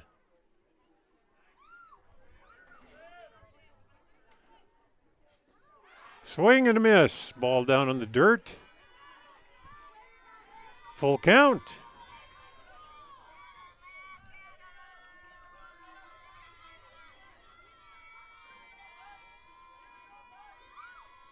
Here's the payoff pitch. Ground ball to third. They had the runner hung up at third base. Decided to go to first and get the out. Worked out okay for the Burros. Hattlestead fielded the ball cleanly. The runner had broken for home, Grace Fletchock, and she stopped about halfway. Hattlestead chose not to start a rundown, just fired the ball over to first to get the out, giving up the run. So Fletchock scores, makes it 14-4. We've still got a runner on third base. That one sails to the backstop. Just a bit high.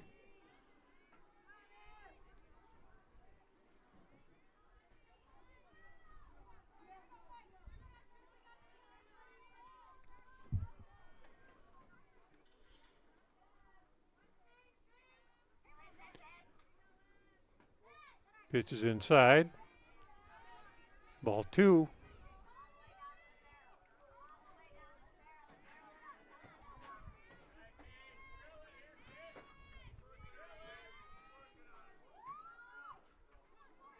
Preen at third base. Wixo at the plate.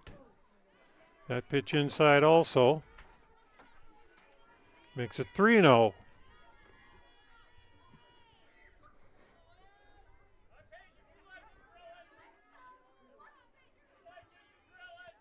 Wixo has had a single. And now she's got a walk, to her credit. Up to bat, Natalie Fontaine.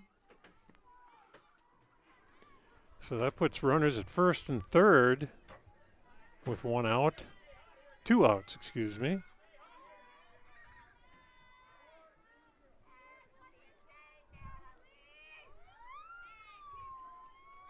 Natalie Fontaine steps in. She's had 3 hits today, 3 singles. Ground ball to the pitcher. She throws to first in the dirt, and Du Bois picks it out to get the 3rd out of the inning. 1-3 on the putout.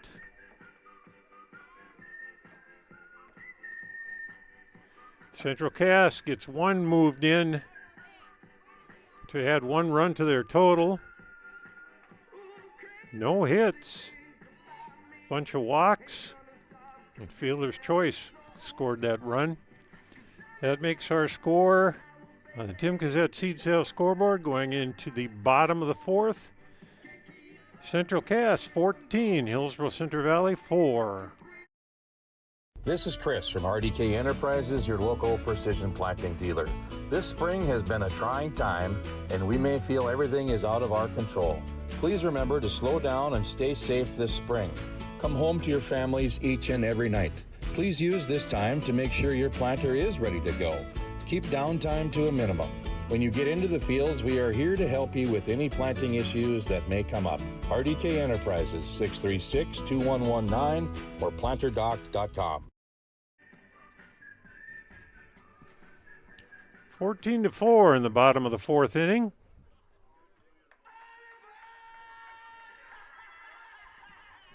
Up to bat, Megan Ensign. First batter for the Burros in the bottom of the 4th is Megan Ensign.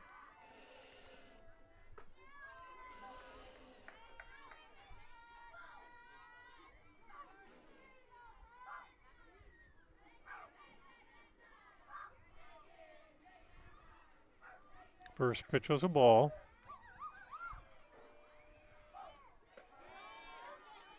Strike at the letters. 1-1. Burrows showed some life in the bottom of the third. They were able to push 4 runs across. Close the game down a little bit. Ground ball, shortstop, Fields, throws. Routine play. Fletchuk made that one look easy. Good scoop. Solid throw over to first. So we got 6-3 for the first out of the inning. That brings up Kate Onus. That pitch is high, ball 1.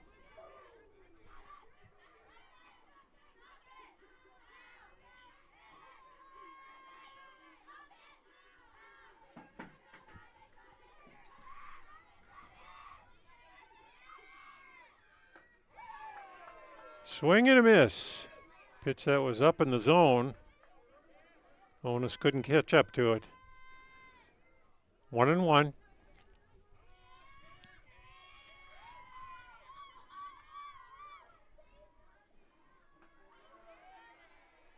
Pitch is high. 2-1. Onus struck out in the bottom of the third to start the inning.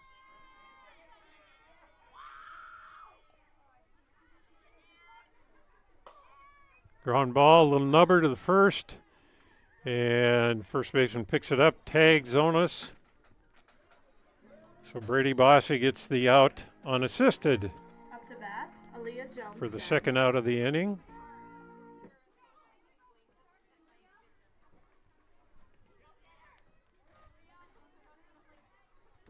That brings up Aaliyah Jelmstead. Line shot down the right field line, but it went foul. Good contact on it, but couldn't get the batter on quick enough to get it into fair territory. Jelmstead struck out in the bottom of the third, but she was able to get on base due to a passed ball, and she hustled on the line and made it. There's a carbon copy of the first pitch down the right field line. 0-2 count. So Jelmstead was able to, with that pass ball and reaching first, she came around to score to get the Burrows' first run.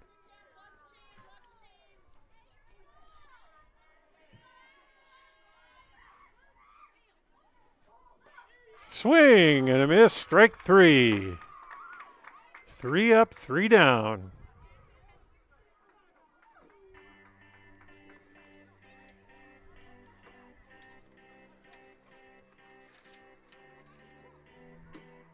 That makes our score on the Tim Cassette Seed Sale scoreboard. Central Cass 14, Hillsboro Center Valley 4. We'll be back. Since its beginning, the Central Cass Booster Club has generated and helped sustain fan interest in the men's and women's athletic programs at Central Cass High School. Through the years, that mission has broadened to also enhance the youth programs throughout the community. For more information, search Central Cass Booster Club on Facebook or email centralcassboosterclub@gmail.com. That's centralcassboosterclub@gmail.com. Go Squirrels! Quam makes her throw down to second base. They meet at the mound as per usual. We're in the top of the 5th. 14-4 is our score. Central Cass leads.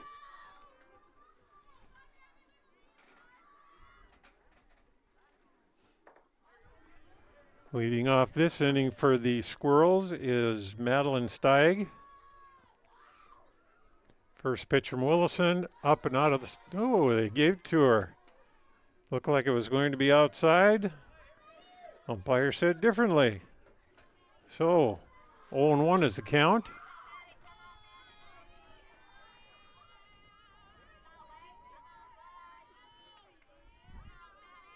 Pitch from Willison.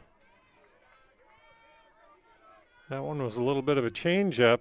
Looked like it was dropping, but not enough to reach the strike zone. So 1-1 to Steig.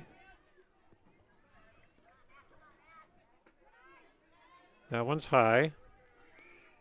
Steig doubled and scored in the first inning. She was part of that 7-run outburst to begin the game for Central Cass. Since then, she has struck out and reached on fielder's choice.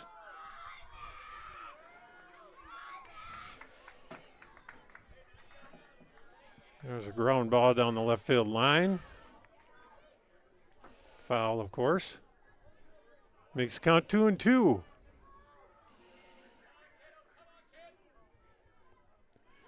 Willison. She's ready. Just can't quite get that. I don't know if it's a drop or if it's a changeup. Can't quite get it to drop far enough into the strike zone. So we run the count full. And that pitch is low. Up to bat. Steig has a walk. Runner on first. Bringing up Whitney Mitchell.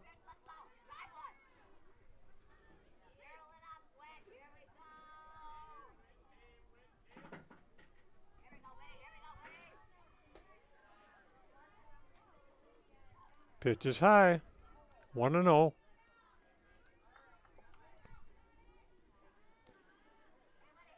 Mitchell has a couple walks today. Scored a run in the first. She got the game rolling for Central Cass, and they haven't looked back. Pitch down in the dirt. Runner holds. 2-0.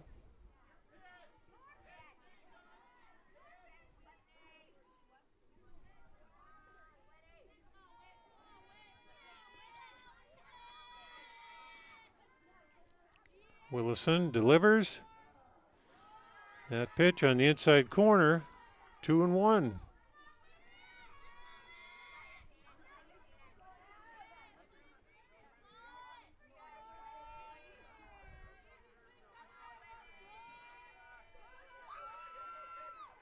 Wilson's got her sign. That pitch down low, 3-1 now is the count.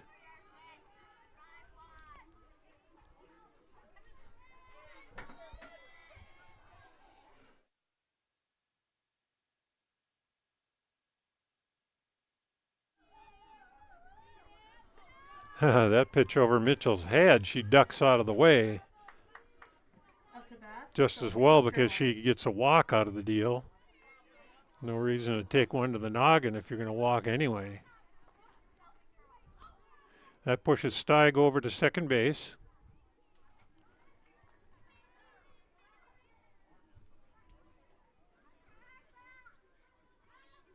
Coach Erickson makes a quick trip out to the mound.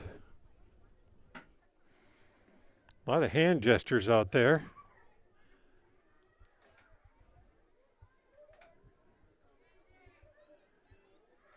Trying to nurse Wilson through the rest of this game. Busy schedule, busy week for the Hillsboro-Central Valley Burros. They played 2 last night. They played today. And they've got 4 more games yet this week.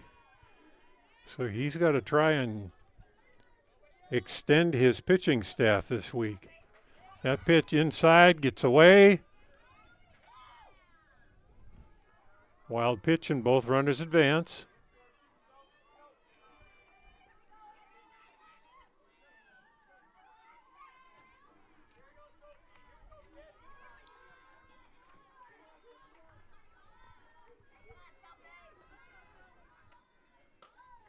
Little nubber. Adelstead dove for it to try and catch it, but she couldn't get there. Up to bat, Grace Fletchock.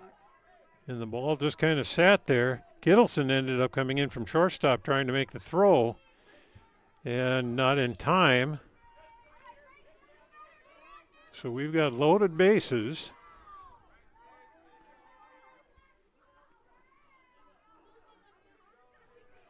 Sherwhite gets herself an infield goal. There's that signal thing again. Nice dance out of the way by Fletchock.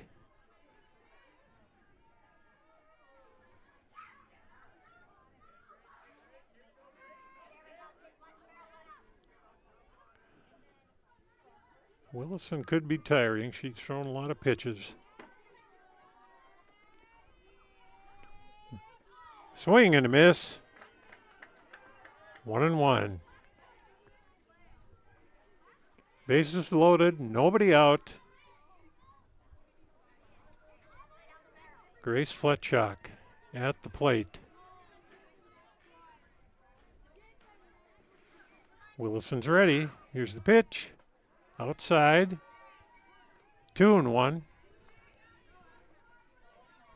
No room on the bases for any more squirrel runners.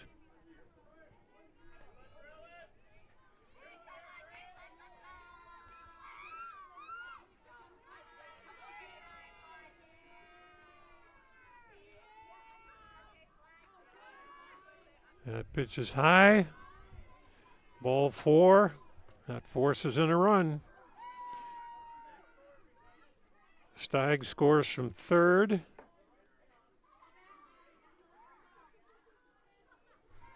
Bases remain loaded.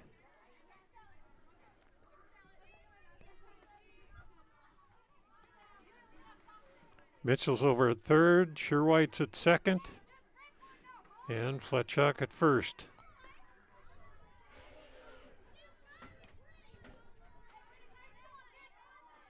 Well, wait a minute. That was not strike or ball 4. They sent everybody back.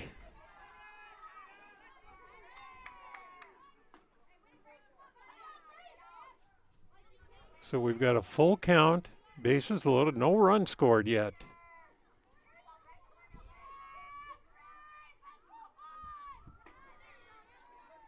There's ball 4. Up to bat, Brady Bossy. So I put all that stuff back in my scorebook.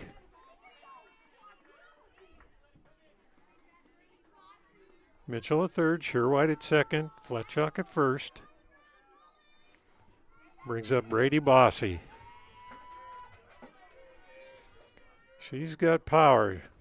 She gets a hold of one here. Nope, goes straight up. Pitcher's got it, grabs it. Willison makes the put out herself. Up to bat. That's one down. One out here in the top of the 5th.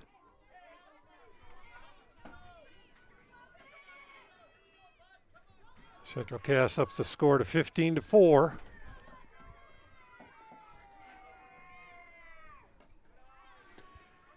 Pitch outside, ball 1. Borough defense is in at middle infield. They're playing up, trying to cut the run and keep this thing close so they can get a couple of runs in the bottom of the 5th and extend the game. Otherwise, they're in danger of getting 10 run. They're down 11 right now.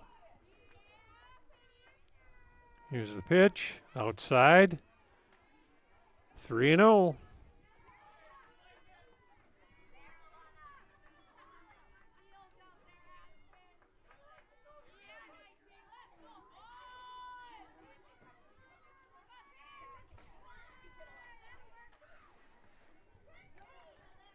And everybody's kind of looking around at each other.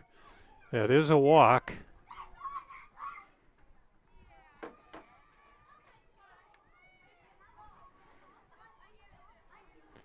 So the bases remain loaded. Another run scores. Mitchell comes in to score. That makes it 16-4.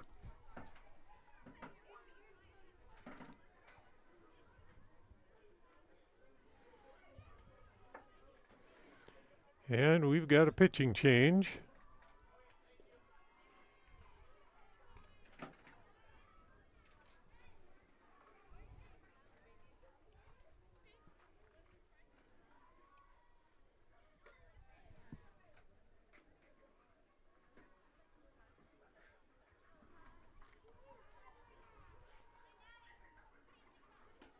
I believe that's Kaya Chanot out on the mound right now.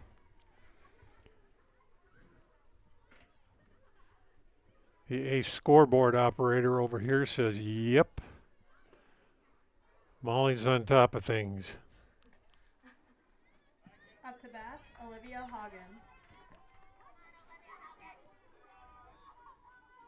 So Chanot comes in the game.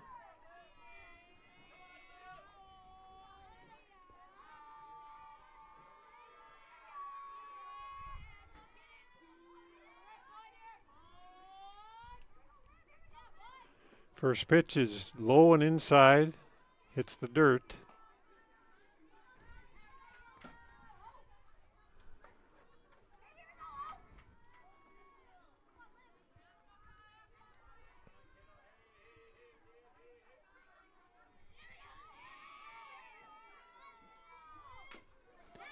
Foul ball at the plate, hit the batter while she was in the box, makes it a dead ball.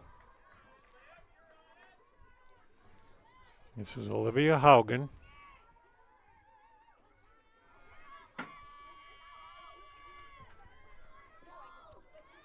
One and one. Pitch is a strike, swing and a miss. 1-2. Chanot pitched the bulk of that second game last night. Did a great job through 6 innings. Foul back.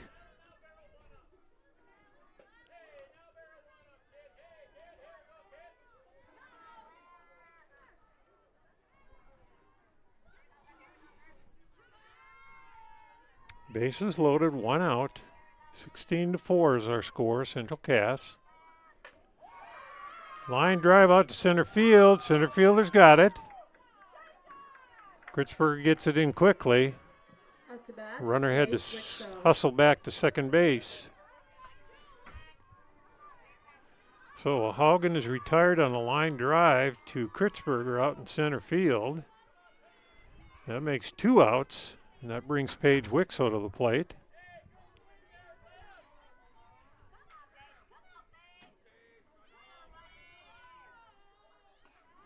Pitch is high. Doesn't go very far from Quam, so no advancement potential.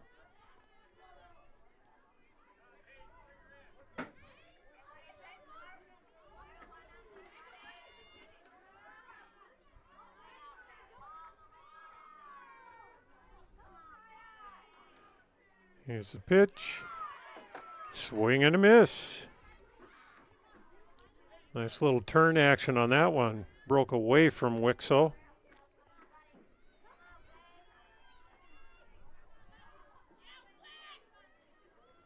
Flag is still moving. That pitch gets away. Here comes the runner to score. She beats it. That puts another one on the board. Sherwhite hustling down the line. She comes in to score. That makes it 17-4. Pitch was a ball, so it's a 2-1 count.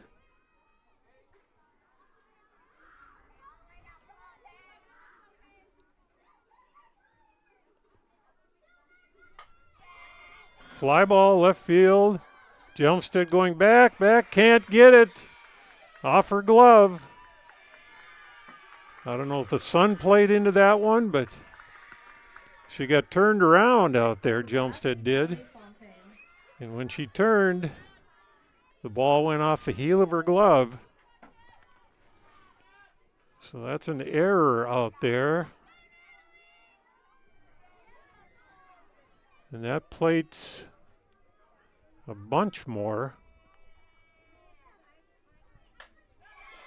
There's a shot up. That's going to reach the fence. Kritzberger hustling after it. Runner's trying for three. She's in safely. Ball bounced off the back of the runner. She took a good shot in the back with that throw. Strong relay throw, and it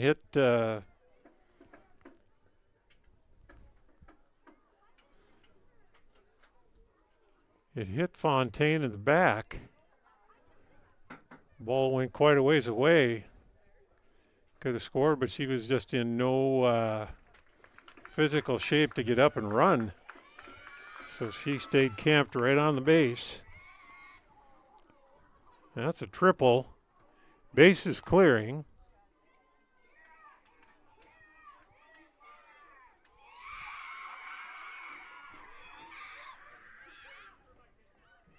And there'll be a courtesy runner coming in. Up to bat, Madeline Steig.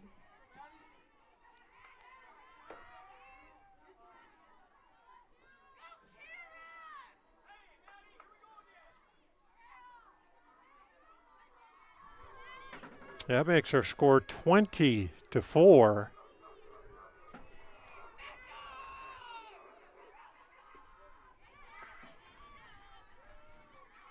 Need to do a little housekeeping on the scoreboard here.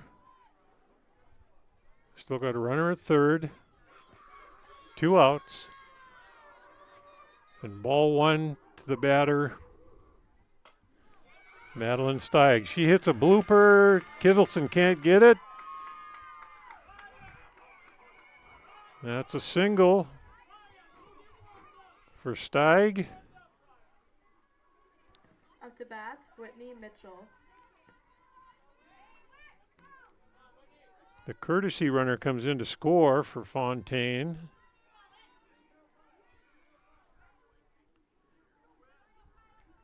Makes it 21-4.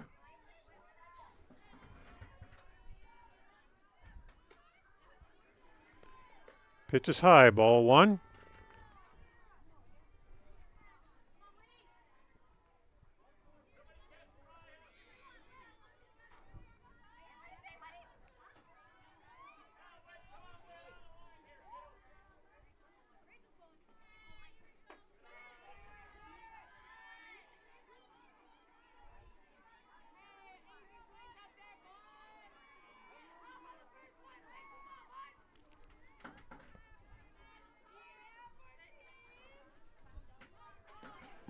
Mitchell back at the plate.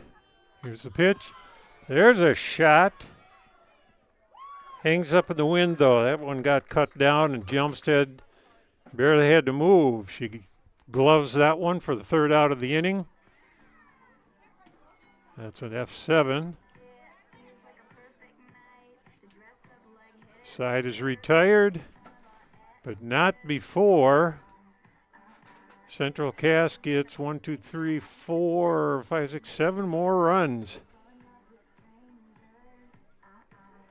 And on the Tim Cassette seed sales scoreboard, going into the bottom of the fifth, Central Cass leads 21-4. This is Austin Reed with Dakota Heritage Bank. At Dakota Heritage Bank, we have a strong background in ag and business lending, but we can also help with any auto, recreational, personal, or home loans, including home equity lines of credit.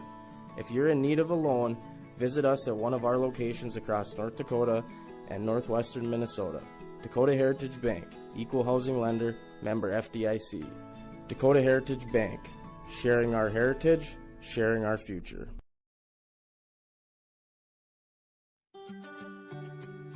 Hi, this is Chrissy Thompson from the Hillsboro-Central Valley School District, reminding you that ethics, integrity, and respect are values important to our daily lives.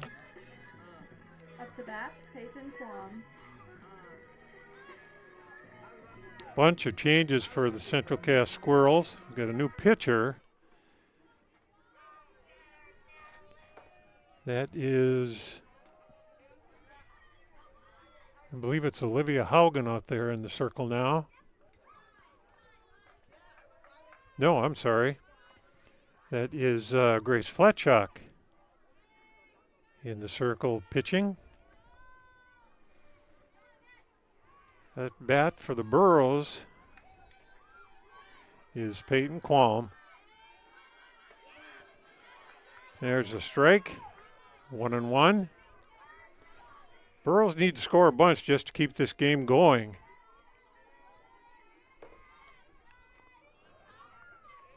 We've got a different shortstop.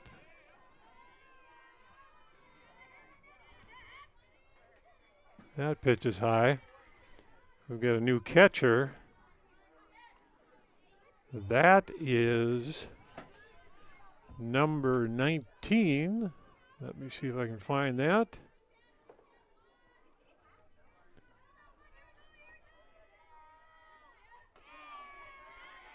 Ball's on the outside corner.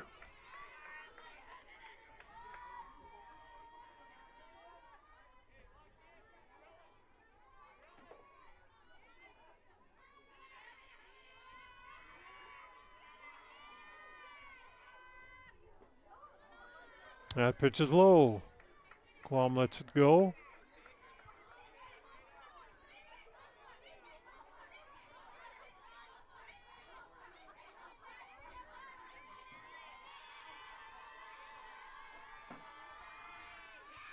Swing and a miss. Qualm goes down on strikes. Next up to bat, Kaylee Kittleson.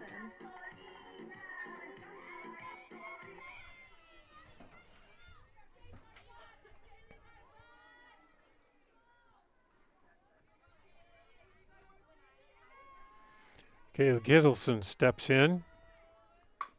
Ground ball up the middle. Knocked down by the shortstop. Makes a quick throw. And they got her. Great play at shortstop. Up to bat, Carsey Havelsted.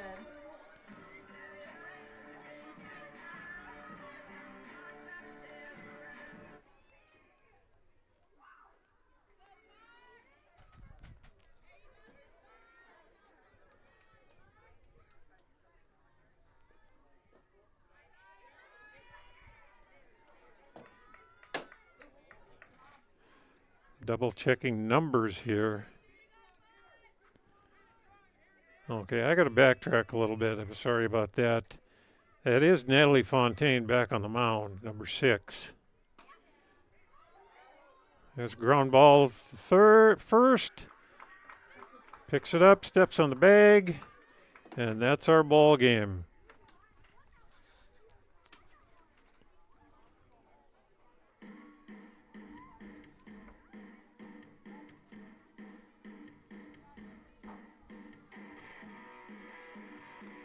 Three up and 3 down for the Burros in the bottom of the 5th. And that ends our game. On the Tim Gazette seed sales scoreboard, Central Cass puts 21 across the plate. Hillsboro-Central Valley 4. We'll be back with some post-game comments after this. Educational lessons and lifetime values taught by school activities. Remember that one simple word, sportsmanship. It's how you play the game. This message is from the Hillsboro and Central Valley School Districts.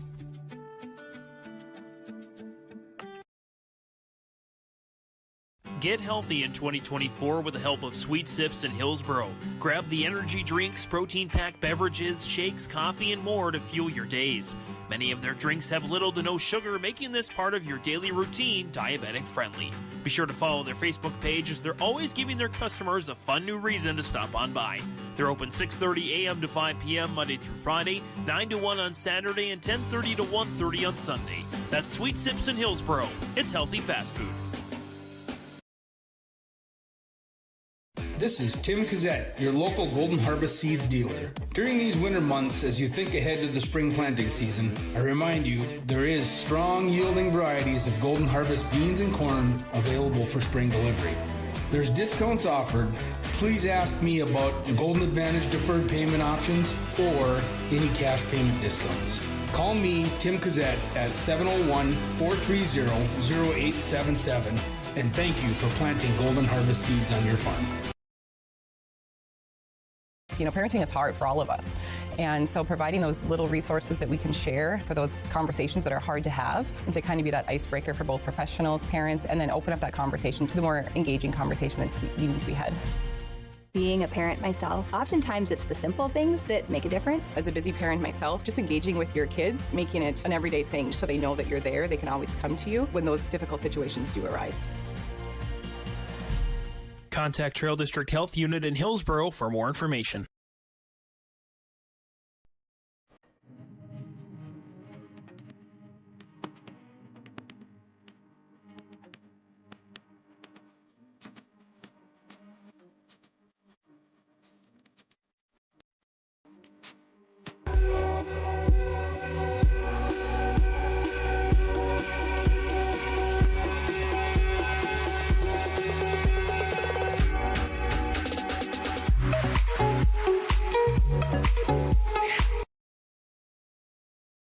Stop on out to Watts Ace Hardware in Castleton and gear up with name brands from Steel, Milwaukee, Ego, and Craftsman Power Tools. Plus, Watts Ace Hardware has a key cutting and paint mixing section for your own do-it-yourself projects. From their grill selection with Traeger, Blackstone, Weber, and the Big Green Egg to their customer laser engraving center, Watts Ace Hardware is a place you need to check out. Stop in at 1610 Governor's Drive in Castleton for Watts Ace Hardware. Joe McKeever has joined Ziegler Ag Equipment, Highway 9 North Ada, as a sales account manager. He can be reached at 218-350-2818 or the store number 218-784-2961. Visit with Joe McKeever or Chuck Croshes for all your sales needs with farm equipment from Ziegler Ag Equipment. Welcome Joe McKeever to the team at Ziegler Ag Equipment. Visit with Joe or Chuck for your ag equipment needs from Ziegler Ag Equipment, Highway 9 North Ada. Lee Brothers Sales, Highway 9 in Ada, invites you to order your new Chevrolet vehicles. From the Silverado, Trailblazer, and Traverse, Lee Brothers is your authorized Chevrolet dealer, providing sales and service to the area since 1975. For ordering your vehicles, talk with Mitch Smurfer J. Trust the experts who know your vehicles best and take advantage of great Chevy certified service offers today. Lee Brothers Sales, Highway 9, Ada. Call 218-784-2000.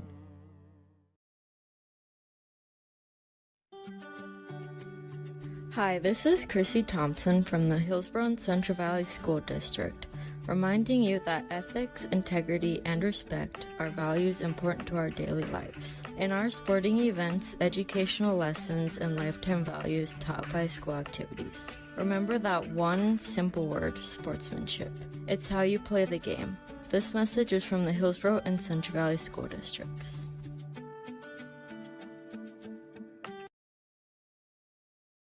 I was visiting with Ben at the Hillsboro Body Shop, and we discussed, well, a lot of things. And then we were discussing, when do you think about the body shop? Most times it's after your vehicle gets damaged from an accident, hitting a deer, hailstorms, scratches, dents, windshield cracks. Ben says, beep. I say, when you need the repairs to your vehicle as you're thinking of the Hillsboro Body Shop, call Ben. 701-636-4981. Full Service Foods in Hillsboro provides contract packaging and private label foods for your local and regional retail stores. Full Service Foods is a leader in the upper Midwest for less than truckload quantities for contract manufactured sauces and dressings. They are a privately held company with a reputation for quality and customer service. Full Service Foods is proud to be in Hillsboro and bringing employment opportunities to the area. Find out more at fullservicefoods.com. Full Service Foods of Hillsboro, proud to support this community event. It's the most prestigious, challenging rep warning tour on dirt. The most wanted, baddest outlaws, and the most powerful late models on the planet. The world of outlaws, King's Late Models.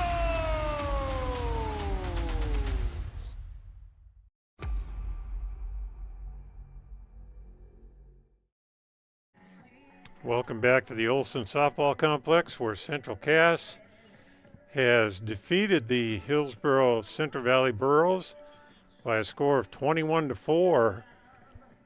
The Squirrels used the big inning to take care of the Burros today. They scored 7 in the first and never looked back from there. Just a dominating performance.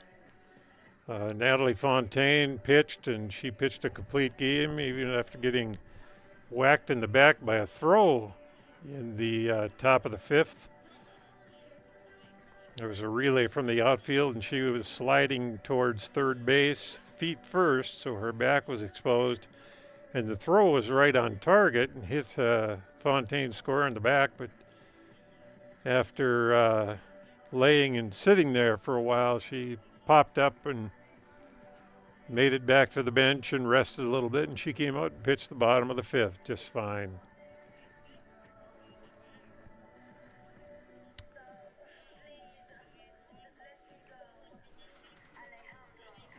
Let's talk about some awards that we should mention today.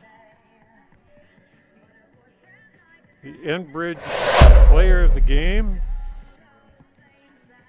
Enbridge, life takes energy, and energy for life. So go to enbridge.com for career opportunities there. They're always looking for quality individuals to join their team. The player of the game, I don't think there's too much question about this one. It was Natalie Fontaine. She had 4 hits, one of which was a triple, a bases clearing triple, and 3 singles. She also kept the Burros in check except for 1 inning, the bottom of the 3rd. Other than that, she was lights out. Several strikeouts. She had good defense behind her, which helps. So she did a great job, had a great ball game for herself. And Natalie Fontaine is our player of the game, the Enbridge player of the game.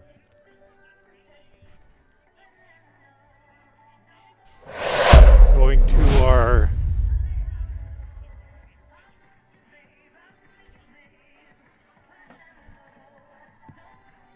precision play of the game from RDK Enterprises. RDK Enterprises wishes that you have a safe spring planting season, and they want to thank everybody for their business. Go to planterdocdoc.com and see what they've got to offer for you in your farming business. The precision play of the game, that's going to go to Grace Fletchock. She made a play late in the game. I think it was in the 5th inning. Ground ball to her left. She snagged it, went down in a heap, had the wits about her to pick that ball up, and basically from her knees threw that ball over to first to get the out. And that was, although not crucial to the outcome of the game, it was great defensive play. Overall, Fletchock had a nice game at shortstop, several assists, and just solidified the defense on the left side there. So Grace Fletchock is our RDK Enterprises Precision Play of the Game winner.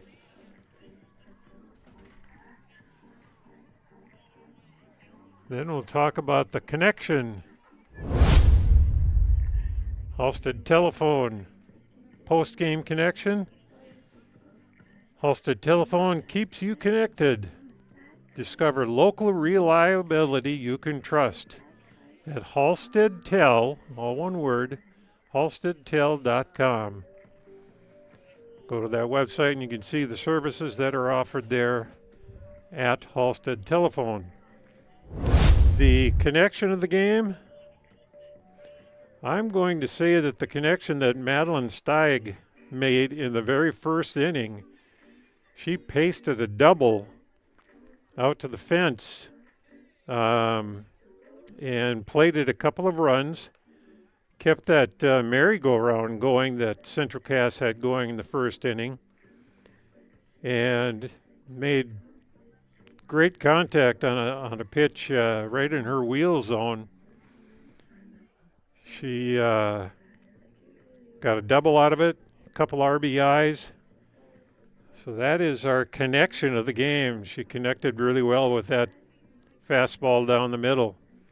Madeline Steig, our Halstead telephone connection of the game. That's our special awards for today. We will take a break and come back and summarize the game and talk a little bit about it after we come back. At Dakota Heritage Bank, we know your schedules can get hectic, and you don't always have time to get to the bank during regular banking hours. We make it easy for you with mobile banking, online banking, and bill pay, services that we offer for free. This is Michelle with Dakota Heritage Bank, inviting you to do your banking with us anytime, anywhere. Just go to dhbanknd.com or download the mobile app for convenient on-the-go banking, serving you with locations across North Dakota and northwestern Minnesota. Dakota Heritage Bank, member FDIC, equal housing lender. For all your fresh floral needs, rely on 3R Floral on Main Street in Hillsboro. If you have an upcoming wedding or special event, contact 3R Floral to help with your floral needs for the occasion. Call 3R Floral at 701-636-2000. You can also find gift ideas for all occasions. Check out the new decor to spruce up your home and office for the new year at 3R Floral. And don't forget about Hillsboro Gifts, featuring Borough apparel for all Borough fans. Check out the 3R Floral Facebook page and see some great gifts available. If you can dream it, we can do it at 3R Floral in Hillsboro. Welcome back to Hillsboro and the Halstead Softball Complex. It's Halstead. Halstead on the brain, Halstead Telephone Company. The Olson Softball Complex, where Central Cass has defeated Hillsboro-Central Valley 21-4. They got the bats going early and just never looked back from there. All of the in-game updates that we give you throughout the game to keep you up to date on what's going on and who's having a good game, who is pitching well. Those are all sponsored by your Farmers Union insurance agent, Ryan Opdahl. Go visit Ryan at Farmers Union Insurance in downtown Hillsboro on Caledonia Avenue. He's got home, auto, business, life, and farm insurance. You can stop by and visit, or you can call 701-436-5777. We want to thank Ryan for sponsoring those in-game updates. Matter of fact, we want to thank all of our sponsors. Please patronize them, as they are responsible for putting these games onto the web for you. Patronize them. Go in and stop by and say thanks for donating to the game and advertising with us at your live event. Let them know that you appreciate what they do for you.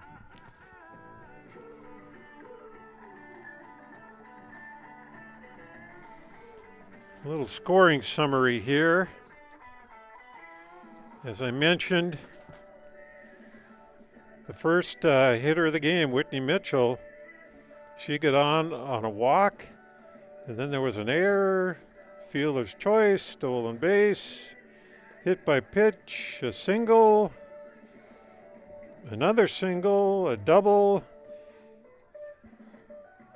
and the merry-go-round had started for Central Cass and the Squirrels. It was 7-0 after half an inning. Hillsboro was unable to score until the third inning. By that time, in the top of the third, Central Cass had had another trip on the merry-go-round.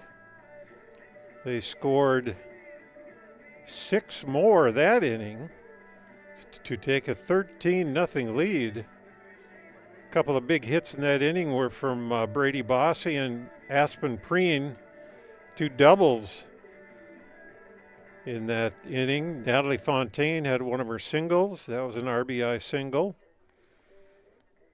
So going into the bottom of the third, we had a 13-0 game on our hands. It was there that Hillsboro-Central Valley began to show a little bit of life. They were able to get some base hits, a few pass balls, and they plated 4 runs. Quam, Kittleson, Du Bois, and Jelmstead all scored in that inning. The big blow was from Danielle Du Bois. She had a double in there, an RBI double that scored a couple. Kittleson had a single, and Santa Kritzberger also had a single. She's been doing well at the plate lately. I'm sure the Burros are happy about that. Then in the top of the fourth, Central Cass got one more to make it 14-4. The Burros still had some life in them. They were hoping to get a couple of runs and extend the game and take out the 10-run rule out of play, but they were unable to do so. In the bottom of the fourth, they went 3 up, 3 down, and their day was pretty much over. In the 5th inning, Central Cass scores 7 more to make it 21-4. And it was just kind of stunning. Central Cass scored those runs, and they were scored in a hurry. They didn't waste any time. They put up bunches in a hurry. So 21-4 going into the bottom of the 5th, and the Burros could not muster anything in the bottom of the 5th. They went down 1-2-3, and that ended our ball game. So we will take a short break, come back, and wrap this one up. Goose River Bank is here for the communities we serve, building relationships that last a lifetime, serving the strong Red River Valley and beyond. We are your neighbors, friends, and family, committed to providing everything from everyday personal banking to loans for your farm or business. Visit one of our locations in Mayville, Hillsboro, or Hatton, or reach out and we'll happily come to you, because it's the neighborly thing to do. Goose River Bank, strong communities. At Abra Auto Body and Glass in Grand Forks, they make sure your vehicle gets the best standard of care to get it back on the road as quickly as possible. Lonnie and his team are some of the most highly trained in the industry. With state-of-the-art technology and superior products, your vehicle will leave in great condition. With their drive-in claims area, the process is smooth and easy. Let Abra Auto Body and Glass in Grand Forks provide you and your vehicle with premium care and attention. Open 8 to 5:30 Monday through Friday. Abra Auto Body and Glass of Grand Forks. Once again, back at the Olson Softball Complex. Burros go down 21-4 in this one. The hitting star for the Burros, that was Kaylee Kittleson. She had 2 singles in the game, scored a run in the 3rd inning, also batted 1 in. Looking to see who else had hits in the game. Daniel Du Bois with that double. That scored 2. So that was a big hit. Santa Kritzberger came behind Du Bois and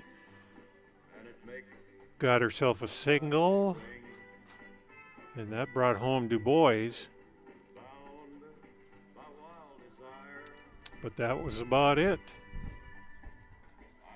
So, tough loss for the Burros. Coach Erickson has his work cut out because they have 4 games left this week. Hillsboro-Central Valley does. Somehow got to get that team jacked back up and ready to go, having some fun. Central Cass, they even their record at 3-3, while Hillsboro-Central Valley falls to 2-3. And Central Cass moves into even better position in Region 1.